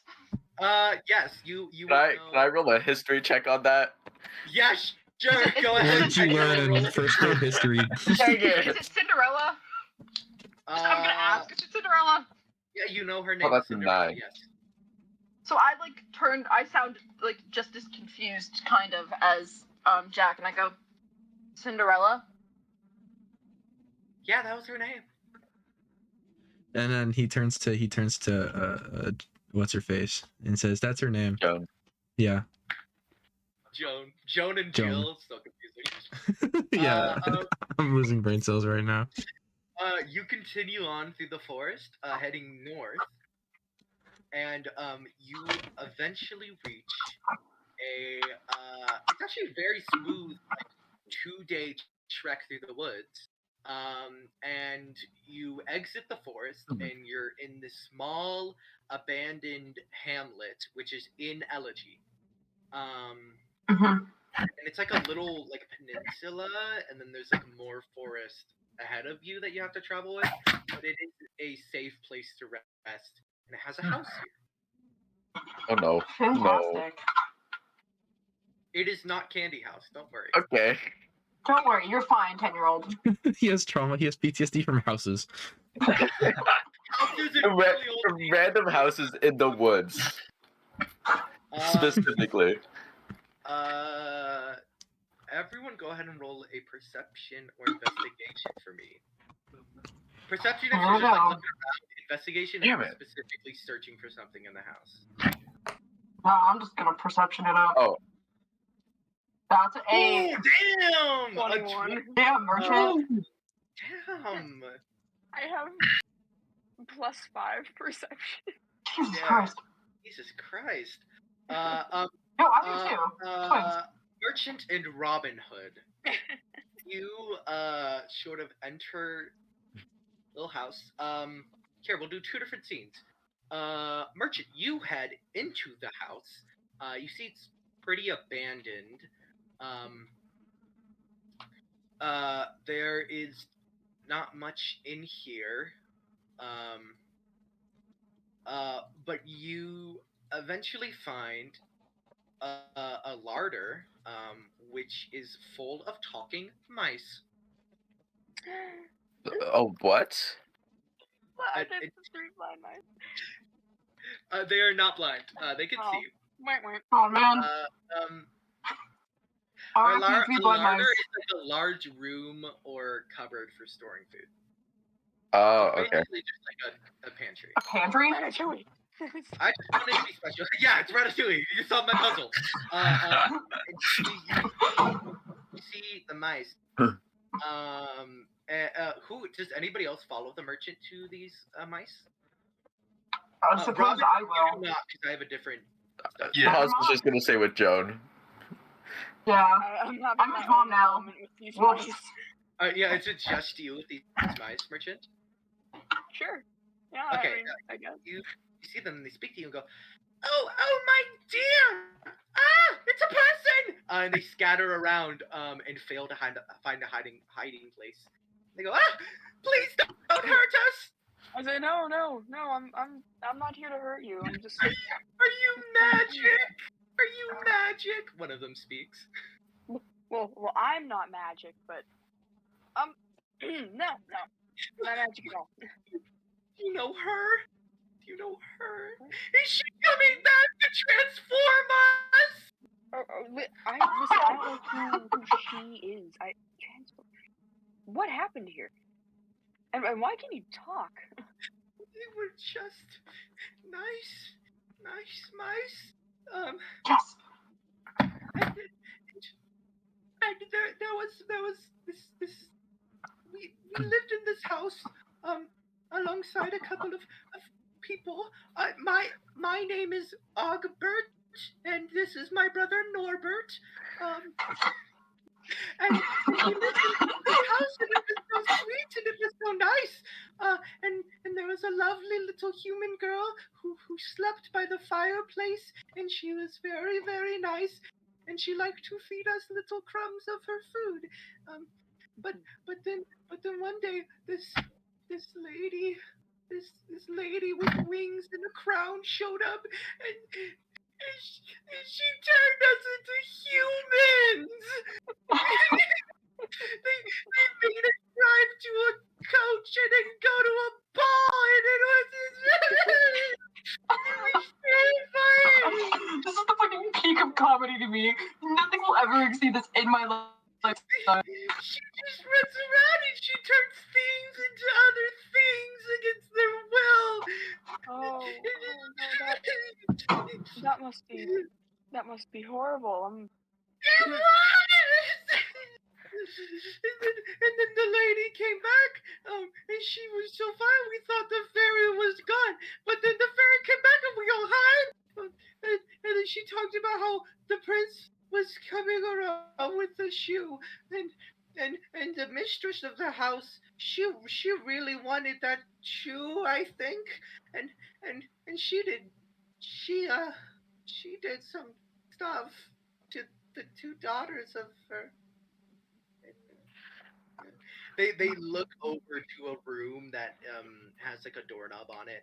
She goes, and later on, the fairy, she came back, and she came back mad, and she had hollow eyes. She kept turning animals and things and all sorts of things, and she kept making young women fall in love. And then the lady, the nice lady by the fireplace came back, and she something had changed, and she said that the mistress, the head mistress of the house, she had changed into something fierce, and one night the headmistress, I remember she called her daughters by the fireplace, and then we never saw them again. Oh. And then she got on a horse, and then she left forever. And then when the princess came back, she knew something awful had happened. But the mean fairy followed her, and she was like, "You have to go back to your happy life." And the princess, she called the fairy a foul thing, and she broke the heel off from her glass slipper, and she stabbed the fairy in the heart. Oh. Wow. Now she follows everywhere, turning things into things. The mice cry. Wow. Wow. I'm so sorry to hear that. Shift scenes. Robin Hood, on your 16, you are entering the house and you go into a room. And it was actually the ones the mice were looking at when they were talking about the mistress at the fireplace. And you enter the room, and you turn around a chair, and you see two skeletons, one of which is missing a toe, and the other of which is missing a heel. A heel. Yep. You see bloody handprints on the floor, like somebody had gotten on the floor and devoured these skeletons, or what people were once there. Yeah. I'm gonna call out for someone to like come look at this. Anyone, doesn't matter. I suppose I will respond. Child in tow. You the skeletons. Hansel is like literally like just going turn around. I want a beer. Maybe the child wasn't the best person to bring, but oh well. Why not? These skeletons. Can I roll like insight or something to see how old they are, if I know? Sure. Bam. Probably be in their 20s, shouldn't they?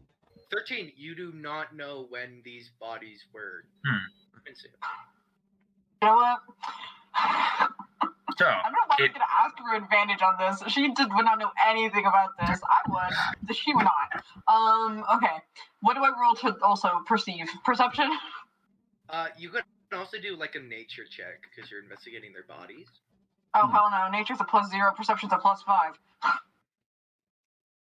That's a 9. 11? Oh, I'm bad at math. It hasn't showed up in chat yet. Yeah, we don't see anything. Oh, there we go. Okay, yeah, 6 plus 5 is an 11. You also do not know.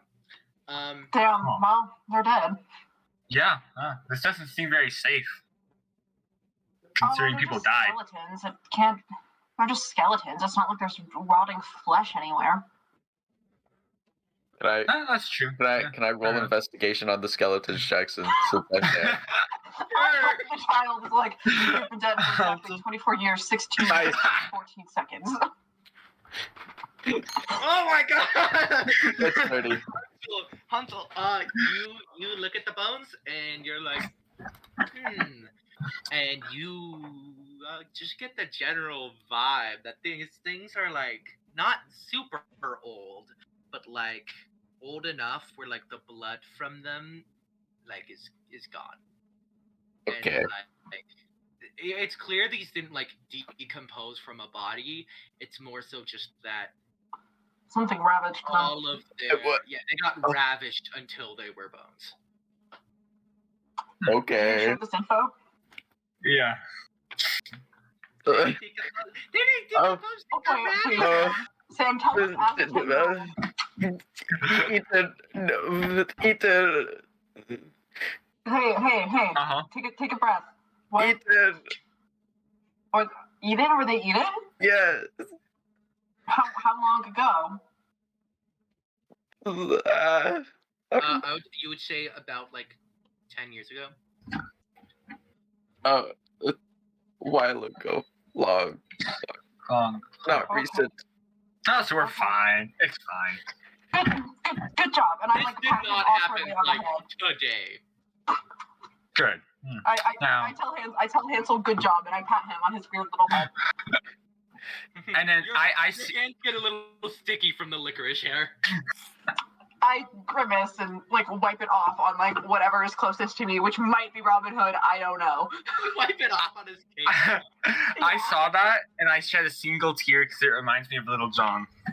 Oh no! No, I turn to you and I go, "Why are you crying?" Yeah, no. Don't back- respond. You don't respond. Heading back to the merchant, the mice look up to you and they go, we could show you where the stab was done. Where the fuck is Jack? He's talking to his sister sitting on like a bench. Yeah, you're outside. He's just having a conversation. He's playing marbles with himself. Yeah, pretty much. He's playing jacks. Oh, that's cute. Andrea, do you let the mice take you to the murder scene? Yeah. Okay. They take you outside. You pass by Jack. And you actually go to where Jack is, because Jack, you were sitting right next to a well. Whoa. Mm-hmm. And you approach the well. I'd assume that Robin Hood and Joan and Hansel are done, so they also come outside to the well. Yeah. And you all look at it. And they point at it and they go, right there is where the stabbing happened. And you see Stabbing? and you see like a pile of blood and a trail going off to the forest.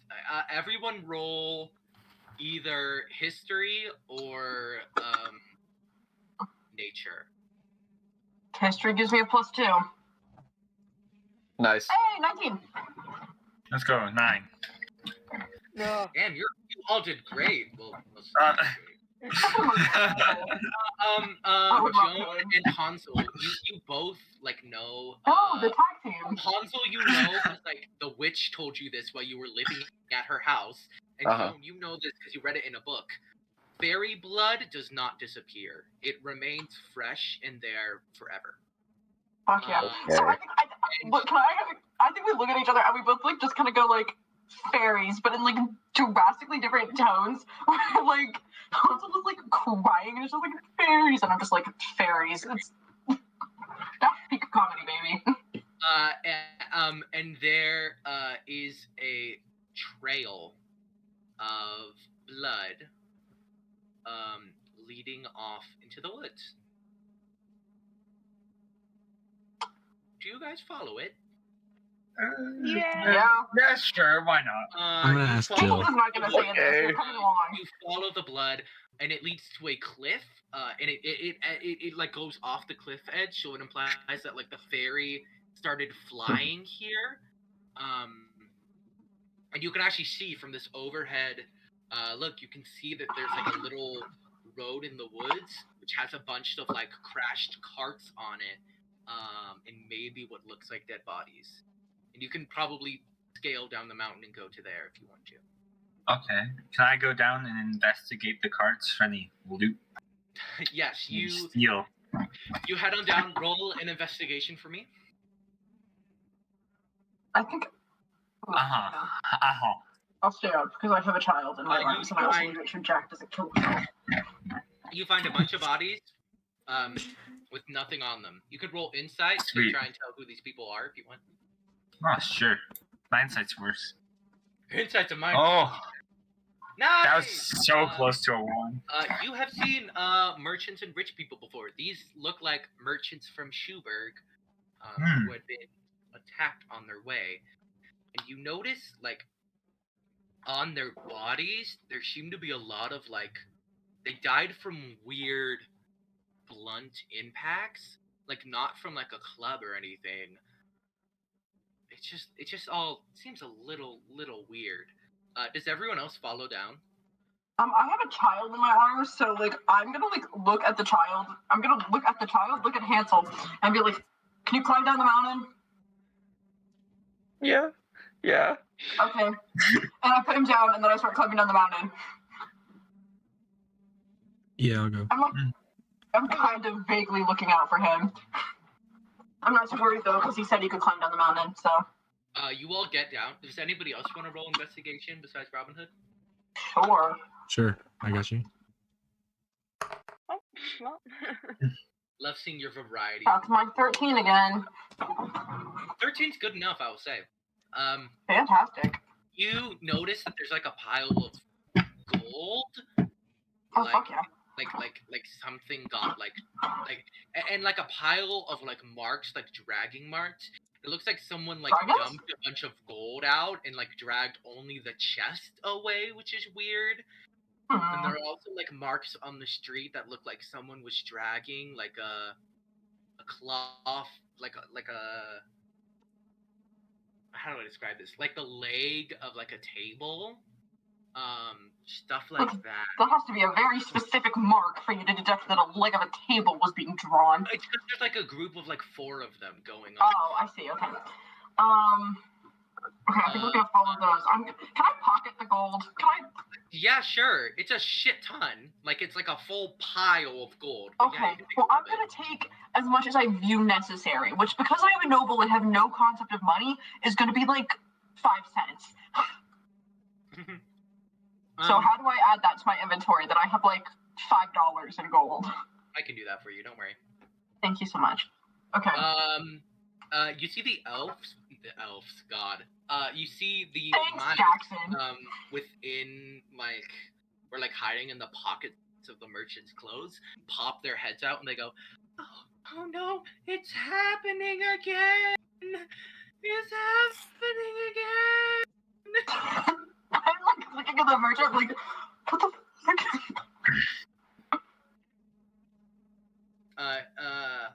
And they seem like terrified. Are they gonna become human again? No, not. It's not. They seem to be talking about what's happening on this road. Oh, okay. I'm gonna follow like after I've pocketed my 5 cents in gold, because I no longer have a child on my person unless Hansel's like crawling up my leg or something. I'm gonna like start following it. You follow it through the woods. Mm-hmm. Okay. And I'm going to need group stealth checks. Oh, can I put up my Here we can I go. put up my hood for my cloak? Advantage? Sure, yeah. Oh Yeah! boy. Stealth. Thank God, 22. Mm. Oh. Okay, yeah, I'll take the 13. God. 19. Oh, 19. I'm not gonna talk about Me, it. Jack, Nat and Rob 20? should succeed. Damn right. Damn right. Uh, That makes 2 of us. 14. Unfortunately, I think that's we're a all nat fucked. 20. Okay, you We got 2 not nat only 20s. did you, sir, wait, Robin Hood, you rolled twice because you have advantage. Okay, so a 19, Yeah, 19, a yeah. 20, a 19, and 2 nat 20s, Yep. right? Mhm. Uh-huh. You succeed the first stealth check. God damn it. Okay. And you Why are we approach being a stealthy? clearing.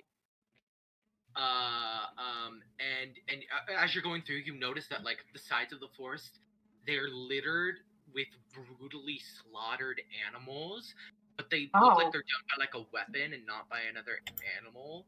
And like you start seeing like strange sculptures. There's like a birdhouse full of human finger bones. And as you reach like the edge of the forest, you start to hear voices. But I'm gonna pick Hansel up again. you pick Ansel up again, but they don't sound like actual voices. And you realize that what you're hearing, as you see it, is a group of furniture that are trying to speak while not having human vocal cords or windpipes.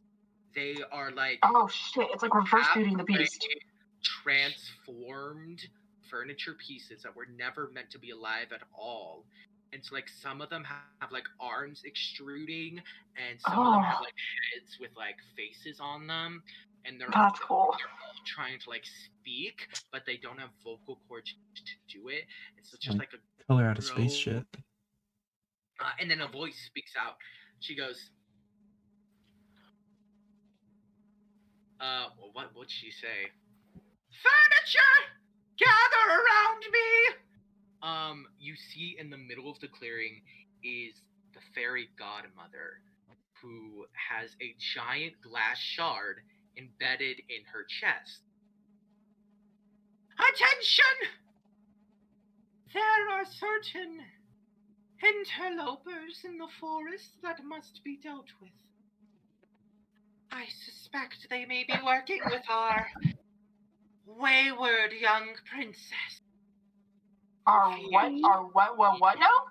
Spoiled and made to abandon her destiny.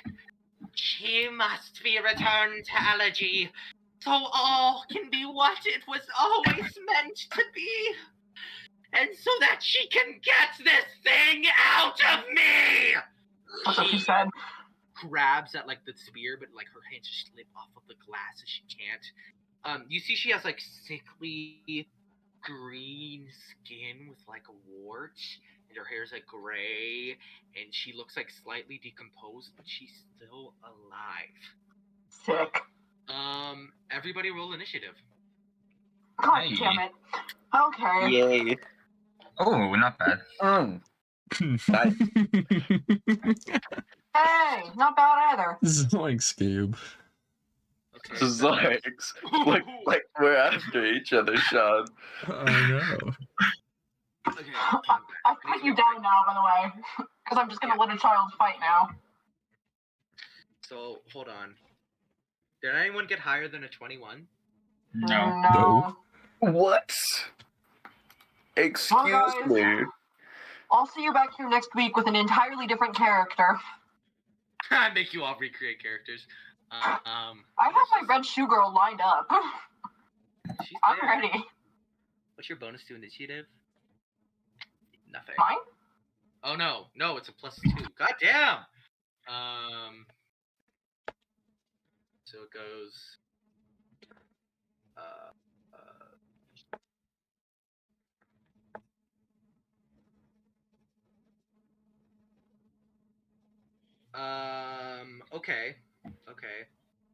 Okay. This is fucked. 15.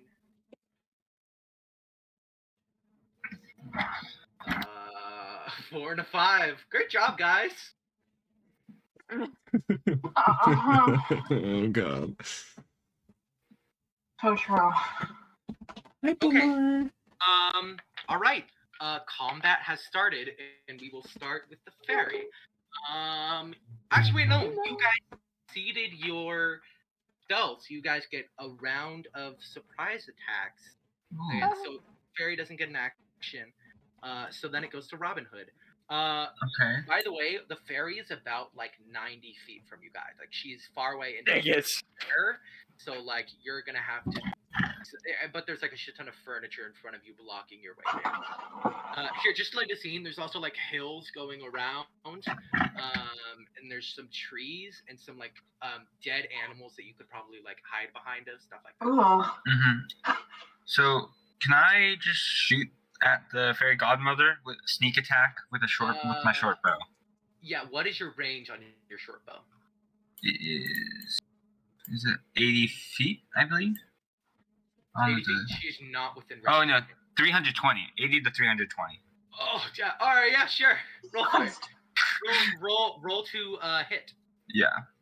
Nope, that's not hitting. Well, Now what? Hey! You load up an arrow, and it flies, and it keeps Wait. flying. Do I have? And it does not hit. Oh yeah, I forgot to mention this. The fairy godmother is like flying in front of and slightly above a giant rotting pumpkin carriage. And we don't have advantage on these rolls. We do not. You do not have. That's a.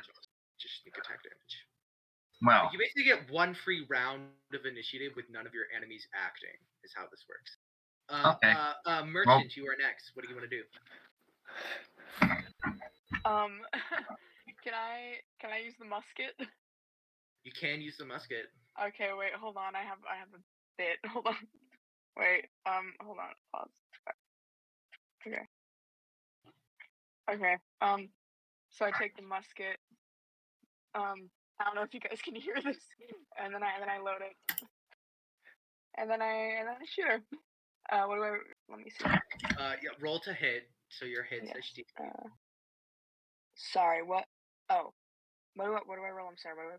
Click on like the plus something that's underneath hit on your actions. Underneath hit on. Oh, okay, there it is. Make sure you're pressing the one for your mouse. Yeah. Oh, okay, I see. Okay, there we go. Cool. Damn, plus Oh. 3. Ah! Wow. Huh. You Oh. shoot a Guys, bullet you're not having a day. miraculously. Robin Hood's arrow goes straight over his shoulder, hits a tree. You shoot your bullet, you perfectly split Robin Hood's arrow down. in half. Guys, we are being cool on the wrong object. That was what you were Yes. saying. Intimidation tactics. Good job. I'm so sad. I don't think you guys could hear the music I had playing in the background for that. What'd you have? Oh, you could? Joan, do you want to? Joan, it's now your Okay. turn to do something.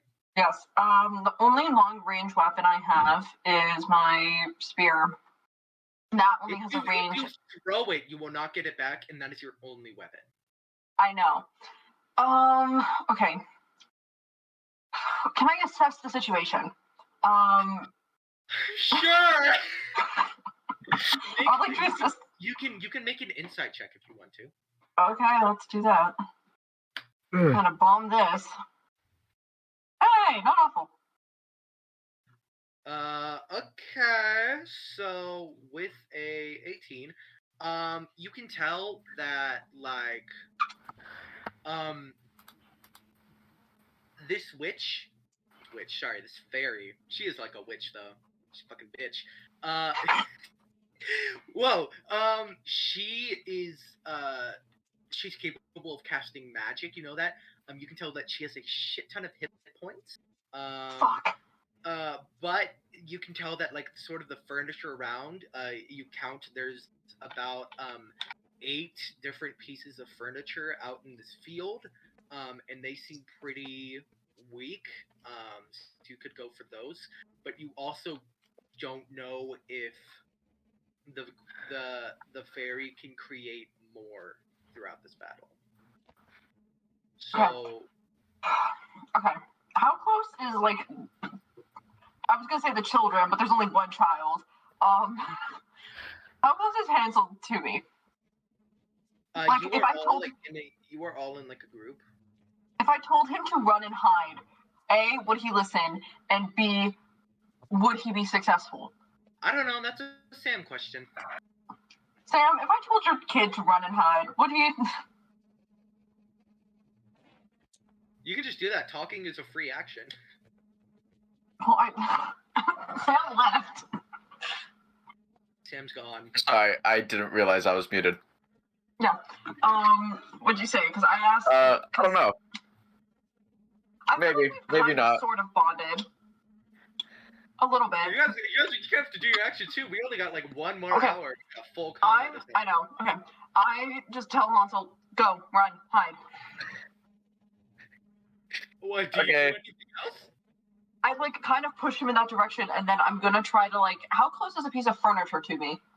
There's one about 10 feet ahead of you. Can I run and kick it hard? Kick it? You're not even gonna stab it with your spear? No. Okay, go ahead. Roll for an unarmed strike. Okay. How do I? No, that's okay. Roll to hit. I don't know. Yes. That's a 13. Yay. A 13 misses. God damn it. You go to kick. My armor class. You run up to a potted plant and you go to kick and your foot gets stuck in the bowl. In the hole. In the bowl of the potted Oh. plant. You said a hole, and I was like, the what? Boy, it's now the furniture's turn. God damn it. What? The potted plant. Oh no. No, we get the bonuses. So, yeah. Yeah. Next is Hansel. Hansel, what do you want to do? All right. You have your gumball gun on you. That has 40 range, Jackson. You can shoot the furniture that's near you.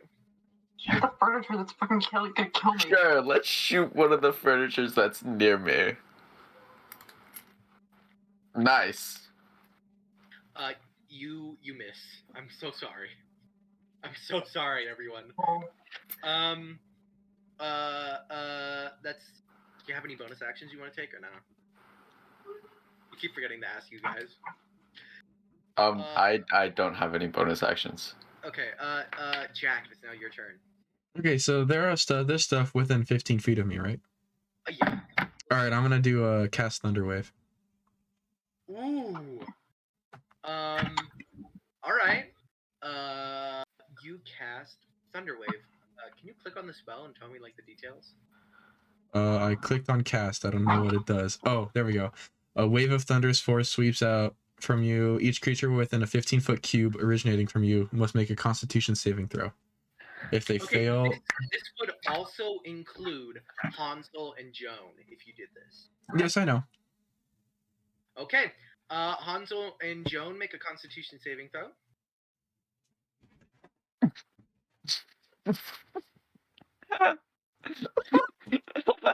Hansel fails. Joan, How much? 2d8 thunder damage. Sean, you can completely kill me here. I realized. I'm so sorry. Paige. Paige? Paige is gone. Paige died. Oh God, Paige is dead. I'll roll for Paige. It's fine. I'll roll for Paige for now. Constitution saving throw, right? Yep. Oh, that was dexterity. Ignore that. Ignore that. Oh, Ignore jeez. that. Okay. Okay. She makes it. Okay. Alright, Good. so tell me how much damage I take. Roll 2d8, Sean. Okay. Just pull down the damage. Spells rolling 2d8. You can click on the 2d8, like the little like thunder symbol. That is all of my HP. I am at Just 0. kill you? Okay. So fun Can I fact. kill you? No. Sean, Oh, Sean, you said it. Okay. So This went catastrophic. You're just dead now, right? There is a mechanic that goes with this. Yep. You're just dead now. So, new game mechanic. If someone deals more than half of your remaining HP in one blow, you have to make a Constitution save or take a level of exhaustion. So make a Constitution saving throw. 7. It doesn't matter. You're already down.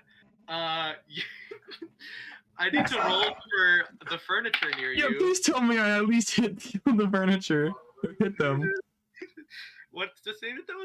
13? Hold on. I think it's. They have +0 to Constitution, and they rolled a 12. You luckily hit them. They all take 9 damage and are pushed back 10 feet. Correct? They take 2d8. Is that yeah? So yeah, 9 Like damage. your 9 damage. And is push your- back 10 feet. Yeah. Okay, you hit like 3 out of the Make You my kill one of your scroll own men, just but that's fine. What? Joan, you take half. So you take 4.5 rounded down to 4 damage. Paige? Paige. What? What? You take You 4 take 4 damage. damage. Oh, crap. Okay, sorry. I'm like glaring at my dad right now. No, what the fuck? Okay. Hold I on. don't want Hansel to die. I I'm didn't so get to do sorry. anything fun with him. I don't want So Hansel to die sorry. either. I'm feeling different towards Hansel dying. Great turn, Jack. We're gonna go to the ferry. And here's where we really just decay. What? She is going to cast a spell with her little magic wand. Okay. Uh-oh. She's going to cast Vicious Mockery. Oh. Here we go. Let me search up how much this does. I'm pretty sure it's a saving throw still. If D&D was work. mockery. Please just give me the spell, please. She's going to be casting this on Robin Hood. I feel like Robin is the one that would most like strongly work on too. You must succeed a Wisdom saving throw. Ooh, one of my worst ones. Let's go. Yep, that's pretty bad. What did you get? Yeah, two minus 1. At least it's not a nat one. It's not that. You take 1d4 damage, which is... Well, you take 1 damage. Oh, cool. Nice. Wow. That is her turn, I believe. Robin Hood, it's not your turn. I'm really angry. I'm gonna try to shoot her with my short bow again. I almost rolled a nat 1 again. Oh my god. A 17. It was so close. And then that's what you Yeah. do all day. Hit, roll for damage. Cool. Well, I rolled a 1. Okay. 1, 2, 3. I don't think I can use She is looking completely not my fine. melee. Well, no. Actually, I should make her start this battle with half HP because she's stabbed. Yeah, that's fine. It's fine. That is Robin Hood's turn. Merchant, what would you like to do? Okay. Cool. Can I use Firebolt? You can go ahead and roll to attack. Damn it. That's your misses.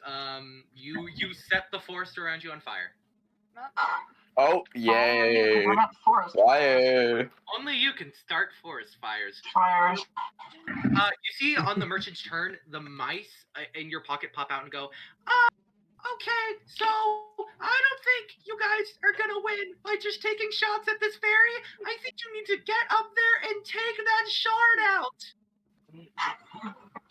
Do I hear this? You all can hear and understand. Cool. Ah, Doesn't get yes. to the Let me rest just of get out of death saves very fast.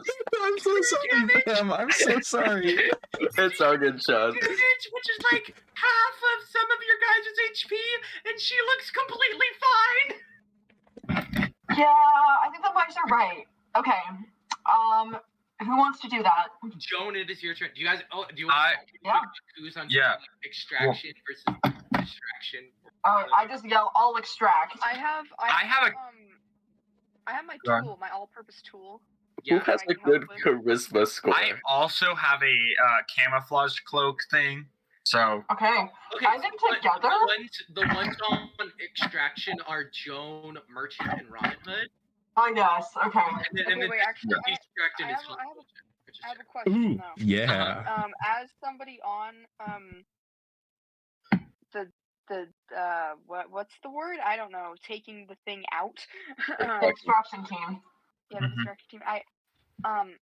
I am worried that I may get hit, and I have 5 health. So 5 hit points Here. total. So I don't know. You'll be I fine. have You'll be 6. fine, I'm a little bit above Okay, my okay. health. I also can. Okay. I have an action where I can mask of the. No, wait. What is it called? Second wind. Why do I have No, more for health short than rest. you? Never mind. Well, I thought that was mid battle. Never mind. I'm starting like this. I'll take it though. Or we can give our expertise to Robin Hood No, and send them out. you can use second wind. Oh, You reset the counter on second wind once for short rest. You're starting this like you've already had a short rest, which means that you can use this as a bonus action to regain those hit points. okay. Well, I'm not down too badly yet. So, because that'll put me over my max, right? You can't go over your max. Exactly. So Yeah, I'm not going to use it yet because I'm still okay-ish. Wait to use it. Yeah. Okay. So I'm gonna. It is your turn though, Joan. So what do you Okay. do? So I'm gonna. I can't take Robin Hood with me, right? You And I can't can't make- take people with you. I can't drag him kicking and screaming. Okay. I'm gonna this doesn't really depend on it, but hopefully you'll let me do this. I want to run up to him and then I'm gonna be like, can I borrow your cloak? my cloak. Yeah, it just gives you camouflage, right? Yeah. I'm gonna go grab Yeah. the shard. I don't Uh-huh. want her to see me coming. Oh, what? All right, fine. You can have it. You Oh my can have it. But you must return the cloak. Obviously, and I put it on, and then I like take off running to try to grab the thing. Okay. What is your walking speed? What's your walking speed? Walking speed 35 feet. Yeah, you get within like you get to you're 55 feet away from the ferry. If everyone could Okay. remember their like movement. Fantastic. Yes, I will. I will write this down that I'm 55 feet away from the ferry. Yeah. So what your cloak does? So when you wear this cloak, Fine. it is up. Wisdom perception checks made against you have disadvantage, and you have advantage on stealth checks. Fantastic. And it Yeah. but it takes an action to pull the hood up. But I will say you taking the cloak and putting it on was your action last turn, so you have it on and you're camouflaged. Fantastic. Okay. Oh, I should have asked for that when it was my turn. Oh well. Your turn is now over. Yep. Now it is now the furniture's turn. They are going to attack Jack because he just hit a bunch of them. That is an 8 does not hit you, right? No, I have 13. Okay, thank God. If Oh, an 8 God. hits you, I'd actually be super concerned. I'm gonna HP. I'm actually gonna hold a funeral. One comes up, misses. Drop my dice on the floor. The next one hits with a 22.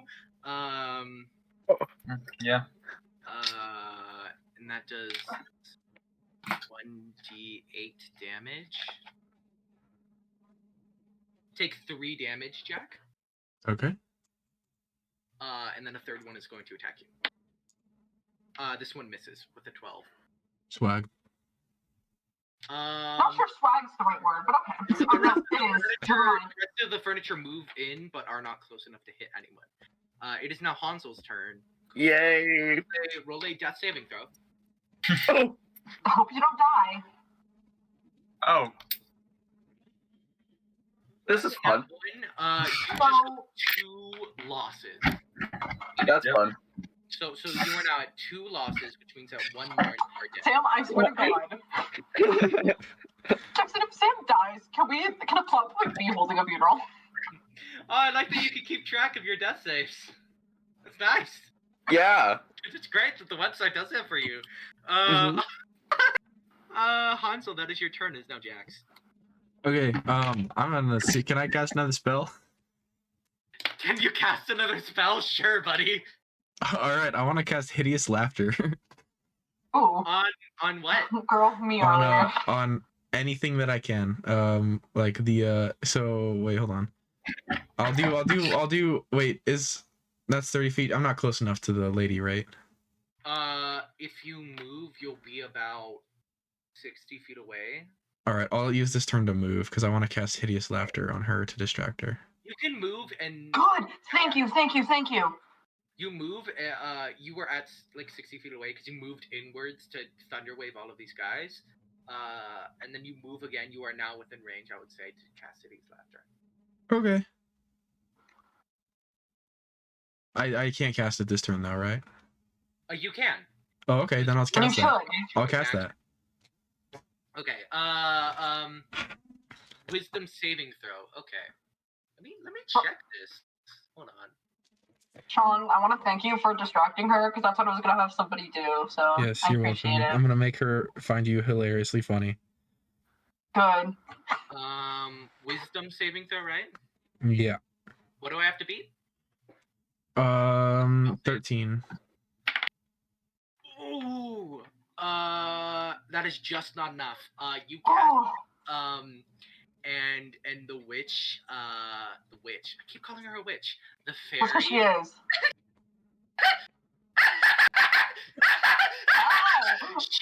She laughs so hard that she stops flying and she falls to the ground and takes 1d6 falling damage. Oh, awesome. Nice. Cool. That's I can't. damage. I don't have After an killing one of our opportunity teammates, attack. I just hit a power play. And she's now unable to cast spells because she's so distracted laughing. And that is your Awesome. turn, unless you have any bonus actions. Nope, I'm good. Make sure to check for bonus actions though. I don't know You what can that bonus is. action healing word somebody. Don't I forget. can? Yeah, healing word is a bonus action. You kill me. I'm in death saves. Yes, I need the healing word Sam right now. If you healing word, I will say that is like 2 death saves in a row. So like if you wanna, so like so if you cast healing word, I will say that it gives Sam 2 death saves that like are a success, which means that he would only have to roll 1 more to stabilize. Okay, yeah, I'm gonna do that. Yay. So go ahead and Please, I don't want to hold the child's funeral yet. Again. So cast. Oh yeah. Oh no, you can't because you're out of spell slots. Oh yeah, you right. Keep track of your spell slots. You are out of spell slots, but you can do Thunderclap and Minor Illusion. You did Thunder Wave the first. Yeah, I did Thunder Wave the first time. Yeah. So you only have your cantrips left. Please keep track of your spell slots, guys. Please. Yes, forgot. Don't have any. I don't have spells either. Odd. Fuck yeah. My Okay. first time it's ever now using the fairy's spells. turn. She's going to try and recover. Make a wisdom saving throw. God damn it. Please fail. Please fail.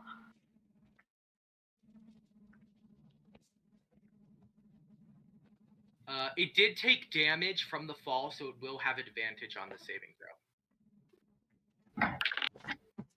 Okay, first one's a 15. Oh. Second one is a 7. That 15 succeeds. God damn it!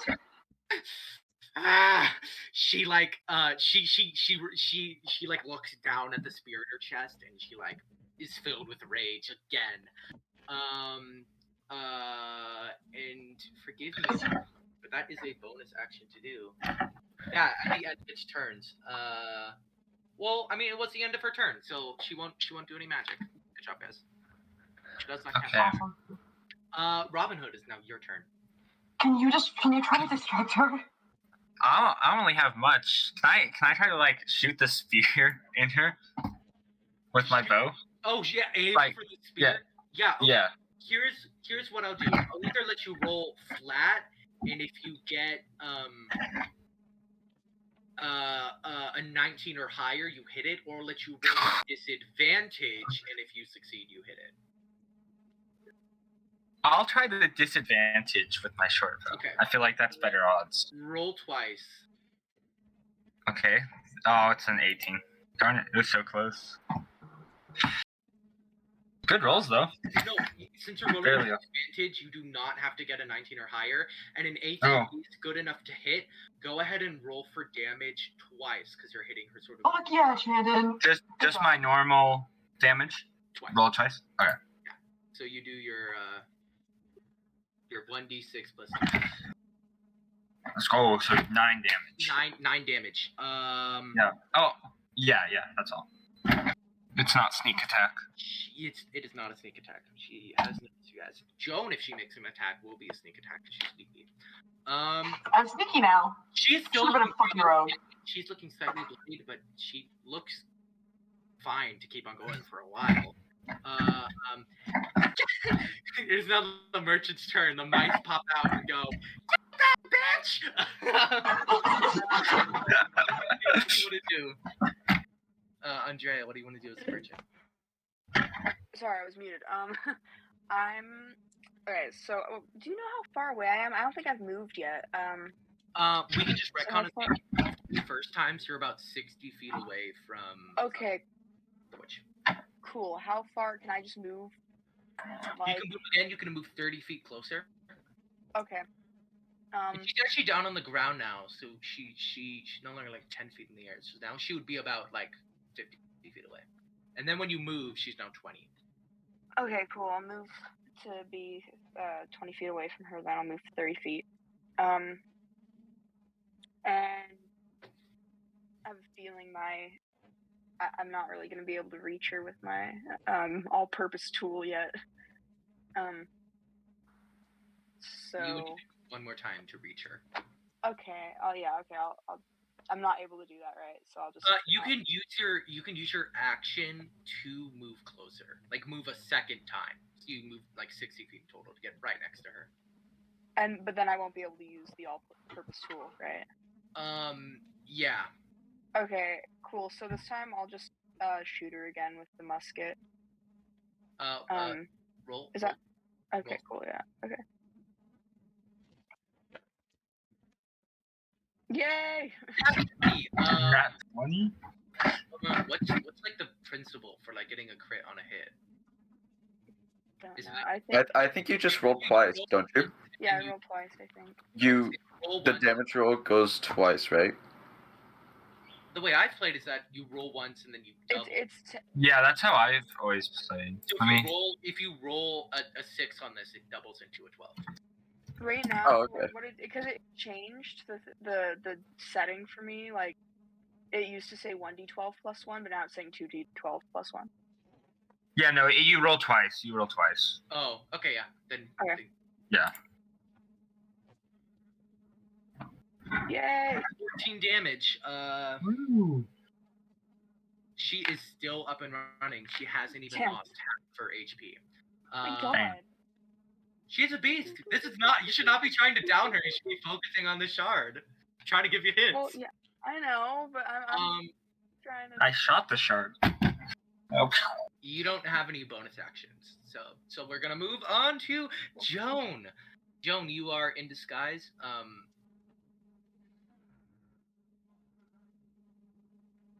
Joan, what would you like to do? You're Joan. muted. Paige, you're muted. Okay, sorry. What I said was I would love if she was still distracted. Shout out to you, Sean, but she's not. So, okay. You can How? roll. I'm 55. Sneak up. Okay, I'm 55 feet away from her. I also have the cloak. How do I get the advantages of that? You roll. You roll twice on stealth check. Okay, 1. That's a 15 or 17, and then. Oh, that's so close. I'll take my 17. That's not gonna beat it though, is it? I will now roll a perception check for her. Which has disadvantage, yeah. Yes. First roll is a 23. Second roll is It's a 4. 19.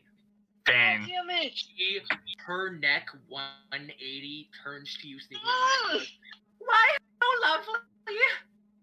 I knew a princess quite like you in my time. You still have your action to attack, but you will not get bonus sneak attack damage. Or you can do your action to try and grab the thing. If I lunge and try to grab the piece of glass in her chest, will that be possible? Am I in lunging distance? You can try and grapple her. Okay, I will attempt to do that. How do I grapple? How would one? Actions in combat, grapple. You make a strength athletics check contested by the target's athletics or acrobatics.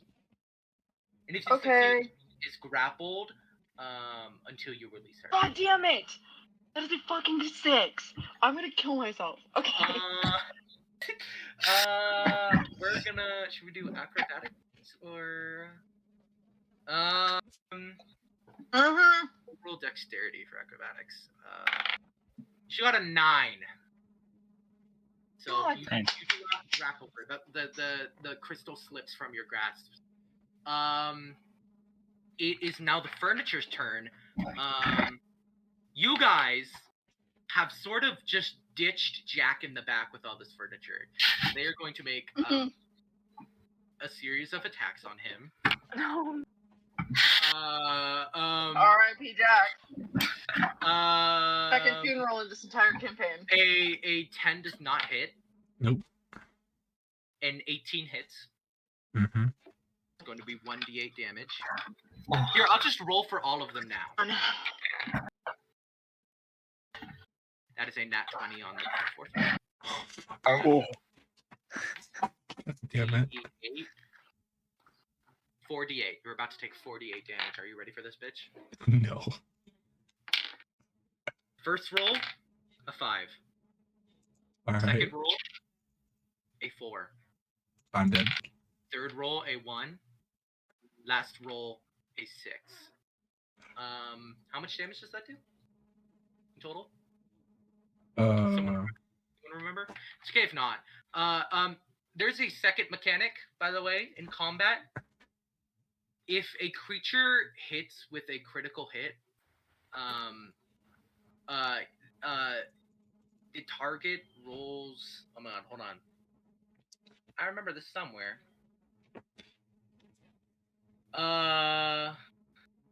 Sorry, give me a minute, please. I wrote it down somewhere.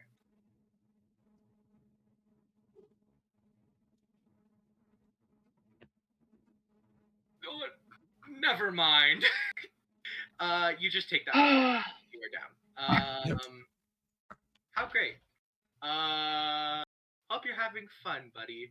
Oh yeah, we forgot to roll for Hansel's saving throw. Sorry, buddy. Do you mind if you roll right now? Oh, yeah. Here you go. Nice, I'm dead. Well, Hansel is dead. Oh. change of plans. Okay. No. Sam, I'm so sorry. At least we had a nice moment before you died. It is now the fairy's turn. She's going to cast a second vicious mockery. Merchant, can you? No, she would be targeting Joan. Yeah, Joan, can you make a wisdom saving throw? Please? Okay, in my defense, vicious mockery.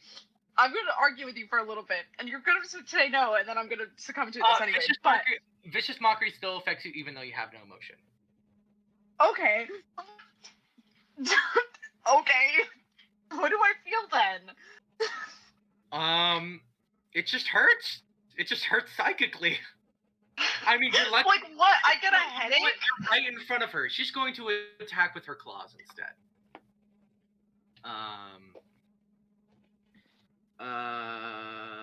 That is a 25.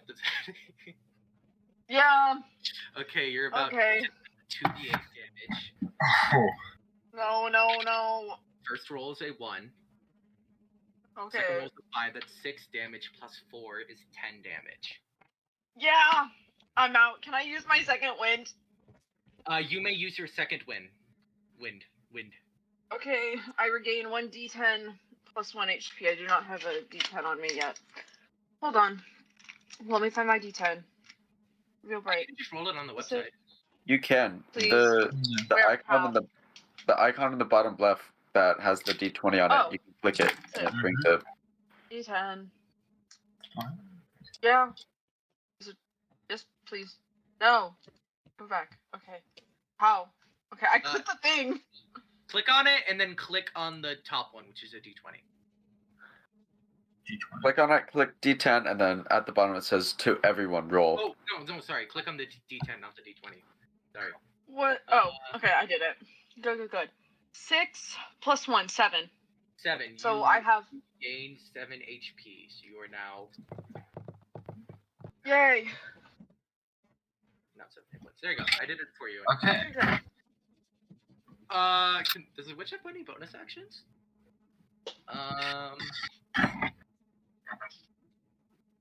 Nope. All right. Oh wait, she can. It's a bonus action. You see she grins, and then the glass sort of spreads across her entire body, but the spear remains, and she turns invisible. Oh. How wonderful. But she did not move. So she might still be there. It is now Robin Hood's turn. So if I were to shoot where she was, You would roll with disadvantage. okay. And if I aim for the spear, would I get like double disadvantage, or should I just? Just roll. Just roll disadvantage because you can't see the spear. So you can't really. Guys, Okay. don't roll like perception or something. You're gonna. Oh wait, that was the wrong one. Sorry, that was damage. Guys, roll perception. Well, You sure do miss. Oh, you got a nat 1? Oh, damn, bitch. Damn, real confident. I'm going to make a very important roll. This is a pure luck roll. Okay. You do not hit Joan as you miss. Yeah. Cool. It is now the merchant's Wait, turn. I'm also gonna move closer. Oh yeah. Leaving. You move next to Joan. You don't bump into anything on the way, so she's not there. Alright. Merchant, what do you want to do? Okay, so I'm gonna. Do I have to roll perception to be able to like see her? Perception to try and see her. Okay, cool. I'm gonna do that. Okay. A 15. I'm Mhm. going to roll a stealth check with Okay. advantage. Please. You cannot see her. I know. Oh. Okay. Well. You can Okay, I'm you gonna can do- make Yeah. I'm gonna. an with disadvantage to try and hit her. Okay. Cool. So what I wanted to do actually is I wanted to take. I'm gonna move like 20 feet forward because that's where she was. By Gonna the take way, the off- you use your limited use action to imbue a tiny non-magical object with the magical property you want. Which is it can either create 5-foot radius light, record up to 6 seconds of a message, emit an odor or non-verbal sound, a static visual effect including up to 25 words of text. Pick one of those to do if you want to. Oh, that counts as my action. It is your action. That would be your Okay, action. cool. Yes. Yeah. Okay. So. Now I'm gonna take my all-purpose tool. And I'm gonna turn it into a net. Okay, you have it Is that okay? attuned. Yeah. Oh, And I don't think I do. you now have it attuned, which means you now have a +1 on all spell attack rolls and saving throws of your artificer spells. Okay, cool. What are you trying to do with this? I want to turn it into a net, and I want to like swing the net around and see if I can just like accidentally catch her in the net since she has like multiple things sticking out of her. Yes. Go and roll for a sleight of hand check to try and catch her with this net. Okay, cool. 19. A 19. Mhm. That's fucking great. Yeah, the net gets caught on her spear, and she goes, ah! She tries to pull herself out of it, and she does, but because she ran into something, her invisibility wears off. Cool. So now you can all see her. That is your turn. Joan, what do you want to do? Okay. So I have my 7 hit points again. What an awful time to zone out. Do we see the fairy, or is the fairy fucking gone still? You can see her now because of the net. Okay, awesome. Thank you, Andrea. Okay. So, like, see her, or like see the outline of her? You see her. Her invisibility wore off. Awesome. Cool. Can I just, like, because she's trapped in the net, can I just, like, can I just, like, walk up to her and just pull the shard out? Yes, go ahead and make a strength check with disadvantage. No! Okay. Number 1, 18. That's dirty 20. Number 2, 5. You fail to pull the shard. Yes. Over. I got a 20! Okay. Failed. It is now the furniture's turn, who you guys completely forgot about, and they, I'm going to roll a stealth for them to see if you notice this. What status stealth? It's dexterity, right? Yeah. Yeah. Nat 20. Ah. They have fully stuck up behind you, and 5 of them are all going to take attacks. So two of them are going to go for Joan. First one gets a 16, that hits. Second one gets a 7, that misses. So you take 1d8 damage. Joan, you take 3 damage. Okay. Manageable. 2 of them are then going to attack. Who's the ones left? The merchant and Robin Hood, right? Yeah. 2 of them are gonna attack Robin Hood. First one got a nat 1, completely misses. Stumbles, and this is one of the ones that was on 1 HP from Jack's Thunderwave. It completely falls apart. I killed it. Yes. You killed it. Good job. Second one gets an 18, that hits. Yes, it does. Take 7 damage. I'm down. Yep. Fuck. Good for you guys. Not sure good is the word we'd use here. And the other 3 are going to move closer, but they're not close enough to hit. Luckily for you guys. That's the furniture's turn. It is now Hansel's turn. Good job being dead, Hansel. It is now Jack's turn. Roll a saving throw for us, Jack. All right. I forgot what I did for that. I haven't died in a while. D20, bottom left. Oh, bottom Go. left.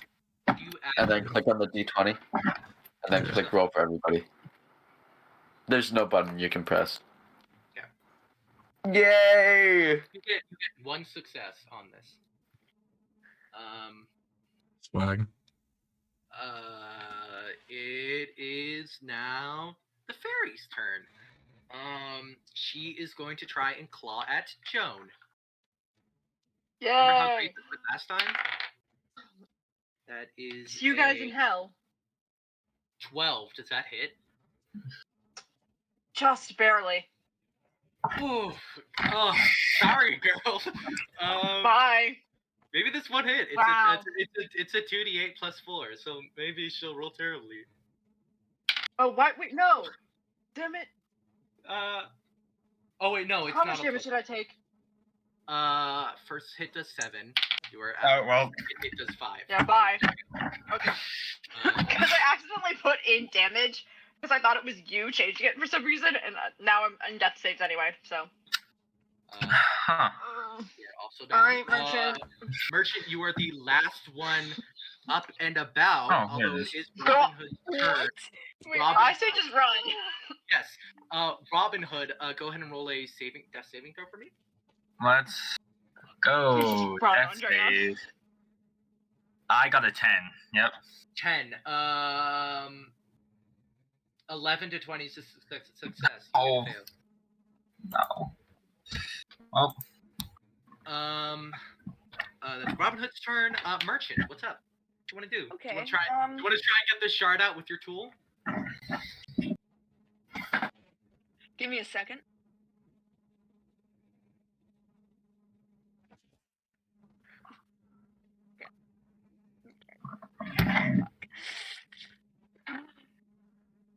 Here's the thing. I'll tell you when you were going to take this shard out, you can either roll with disadvantage to take it out, or take it out but take damage when you do.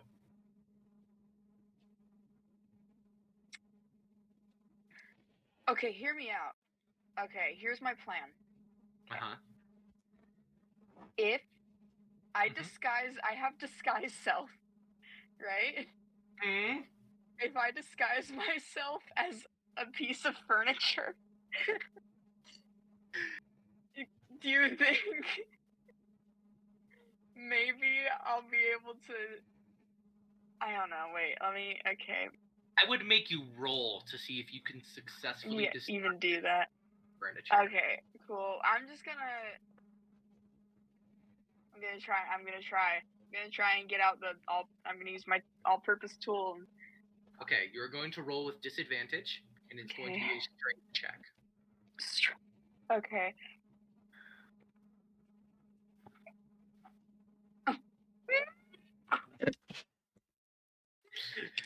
Oh God! You fully fail. just completely. It's so Guys, sad. I can't wait for us to have to redo this entire campaign with entirely different characters.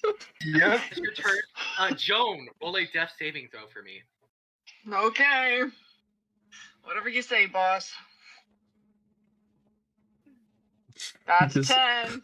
That's a 10. That is one failure. It's a failure. Okay. That is the merchant's. That is Joan's turn. It is now the furniture's turn. They are going to. No. No. The 4 of them are going to attack at the merchant. Jessica, can we please have I'm some plot dead, armor? guys. Let's see. Is it? First gets a 15. Does that hit? Oh, yeah. That's one hit. That's a miss. Does a 14 hit? Yes. That's 2 hits. That's a miss. That's a miss. Okay. About to take 2d8 damage. Are you ready? Yeah. 1 damage. Okay. If this gets a 3 or lower, you are still up and moving. 4. You take exactly 5 damage and go down. I'm dead. 0. Okay. Guys, it was nice while it lasted. You are all down. Yeah.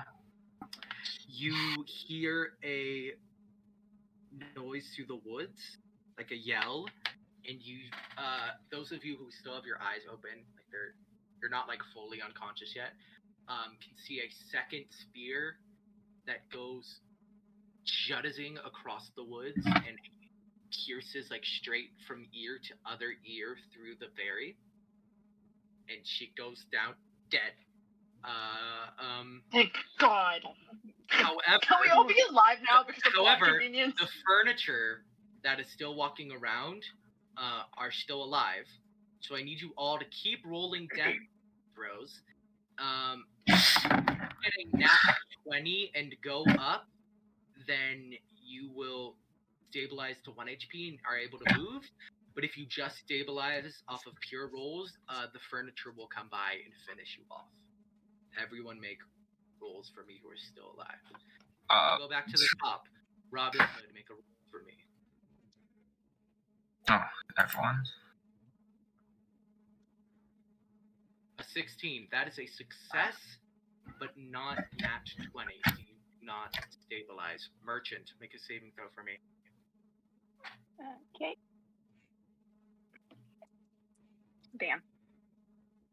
9. That is 1 failure. Joe? Alright. Back at it again with another Minecraft Let's Play. Alright. Oh, we're all gonna die. Okay. Jack, make a roll for Jackson, me. if we all die, can we be brought back because of like plot convenience? 15. That is a success, but not a d20. Back at the top, Robin Hood, make a roll for me.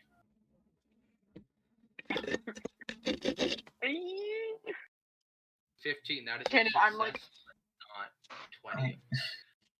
Merchant, make a roll Alright. for me. 2-1. Oh. Bitch, come on. That is a failure. Princess Joan, make a roll for me. Best of luck. Will you be dead? I'm going to burst into tears. Okay. Dear God, dear God, dear God. I can't see it. Bye. Oh, well. You are dead. Guys, play Pavon for me. Jack, Drop a song in the chat. you Oh. succeed, but do not get a nat 20, so you die eventually from the furniture. Robin Hood, make a roll. Please. No. That is a success, but you do not come back, so you get killed by the furniture. Merchant, make a roll for me. Andrea. Everyone, let's say a prayer. Oh, well, I'm dead. Oh, you're. You are super dead. What about like the people who like succeeded don't like die, at least, and we save them? Jared, this is a gritty, dark, grim future. Where once you're dead, you're dead. The I first don't wanna- person to die in D&D. Dead. This is a total party kill. TPK. Fuck this stupid fairy. Yeah, dude, bring us back. Hansel, your last thoughts as you die are fear, and then as you're dying, you feel someone hug you, and you turn around and you see No! and then that's the last thought you have for a long, long time. Who was the next person to die? Next person to die was Joan, right? Probably. Yeah. Oh god. Yeah, that was. Are floating in a black abyss, and the only thing you can see is a red bonnet, and the gander looks down at you and flaps his wings, and you are sent spiraling down into the abyss. And those are your last thoughts. Next No. person to go down was the merchant. Yeah. Merchant, your last thoughts as you're dying. Solving. What do you think about? I want you to tell me this. What do I think? You want me to tell you? What are your last thoughts? What is the last thing you remember from your life as you die? So, the merchant, he remembers his first successful magical item sale. And what is that sale? I don't know. It was a long time ago. A long And he time. just remembers he was in his 30s after he had been scammed multiple times. And he remembers the first amount of money he made back. And he feels a small amount of success knowing that he at least did something with his life. And then he dies. Oh my god. Your last thoughts. What? You are sitting in a bar alongside your merry men, and the door opens, and in walks Mary Ann, and the lights are bright, and everything feels right. Jack, you're sitting in a tight abyss of nothingness looking up. You realize you're in a well, and Oh no. Jill reaches down a hand for you, and you grab it, and she goes, "You remember when Mom and Dad used to tell us stories? Remember what they always began with? Those 4 words. Do you remember that?" Do you remember what those 4-letter words are that begin every single story? No. Take a guess. Shocking, Once it's so upon easy. a time. You say that, and you black out. And that's it. Well, Great job, guys. That's crazy. Wow. We're not finished. There will be a Oh. What? this. Oh no, new characters? No. Nope. Okay. You'll see. Okay. I give a wink while Paige cries in the background.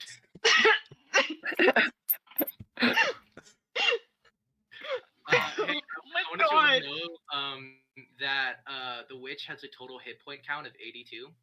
oh, Shit. Whoa. Fucking gorge. Y'all were throwing hits at the thing. What was her health at?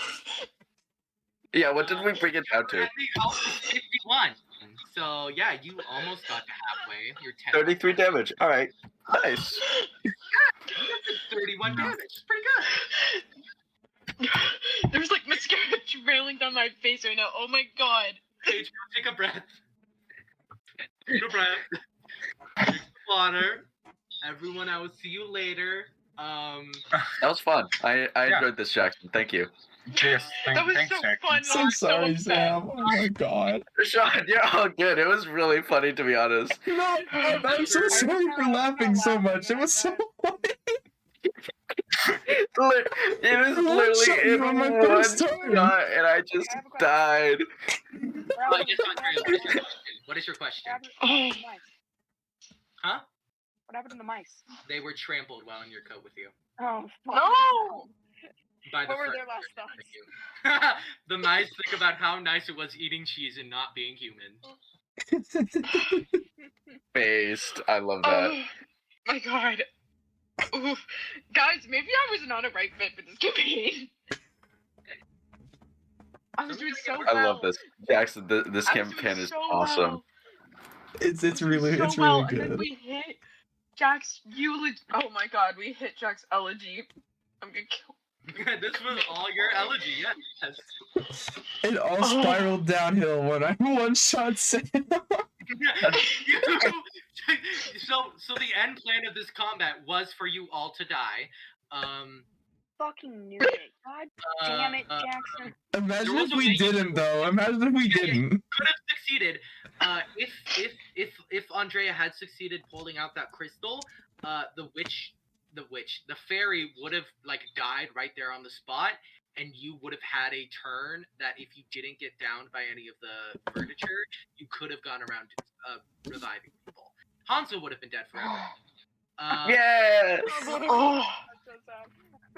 But join us for part 2, where Part 2 where I cried even out harder. how you guys come back, even if you come back different. Ooh. No, I don't want to come back different.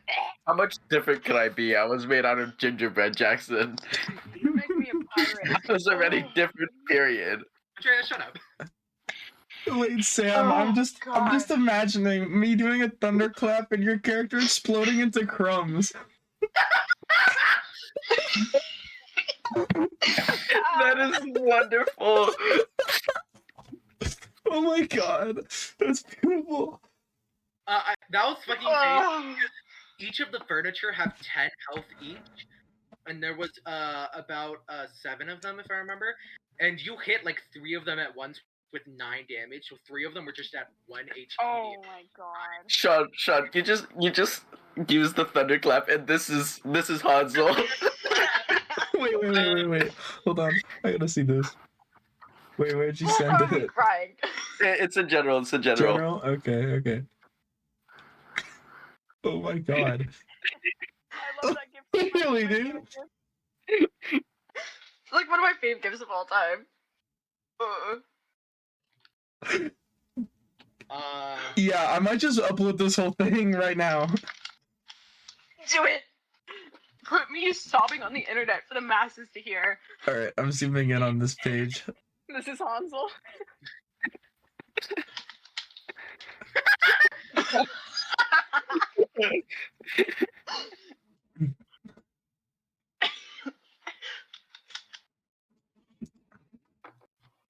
Saw my eyes on the... Oh, God. Oh my god. Oh. Jesus. I don't think I've cried that hard in, like, a lifetime. Hold on. Guys, this is how we're, like, dealing with the big sad, is just watching people hurt themselves.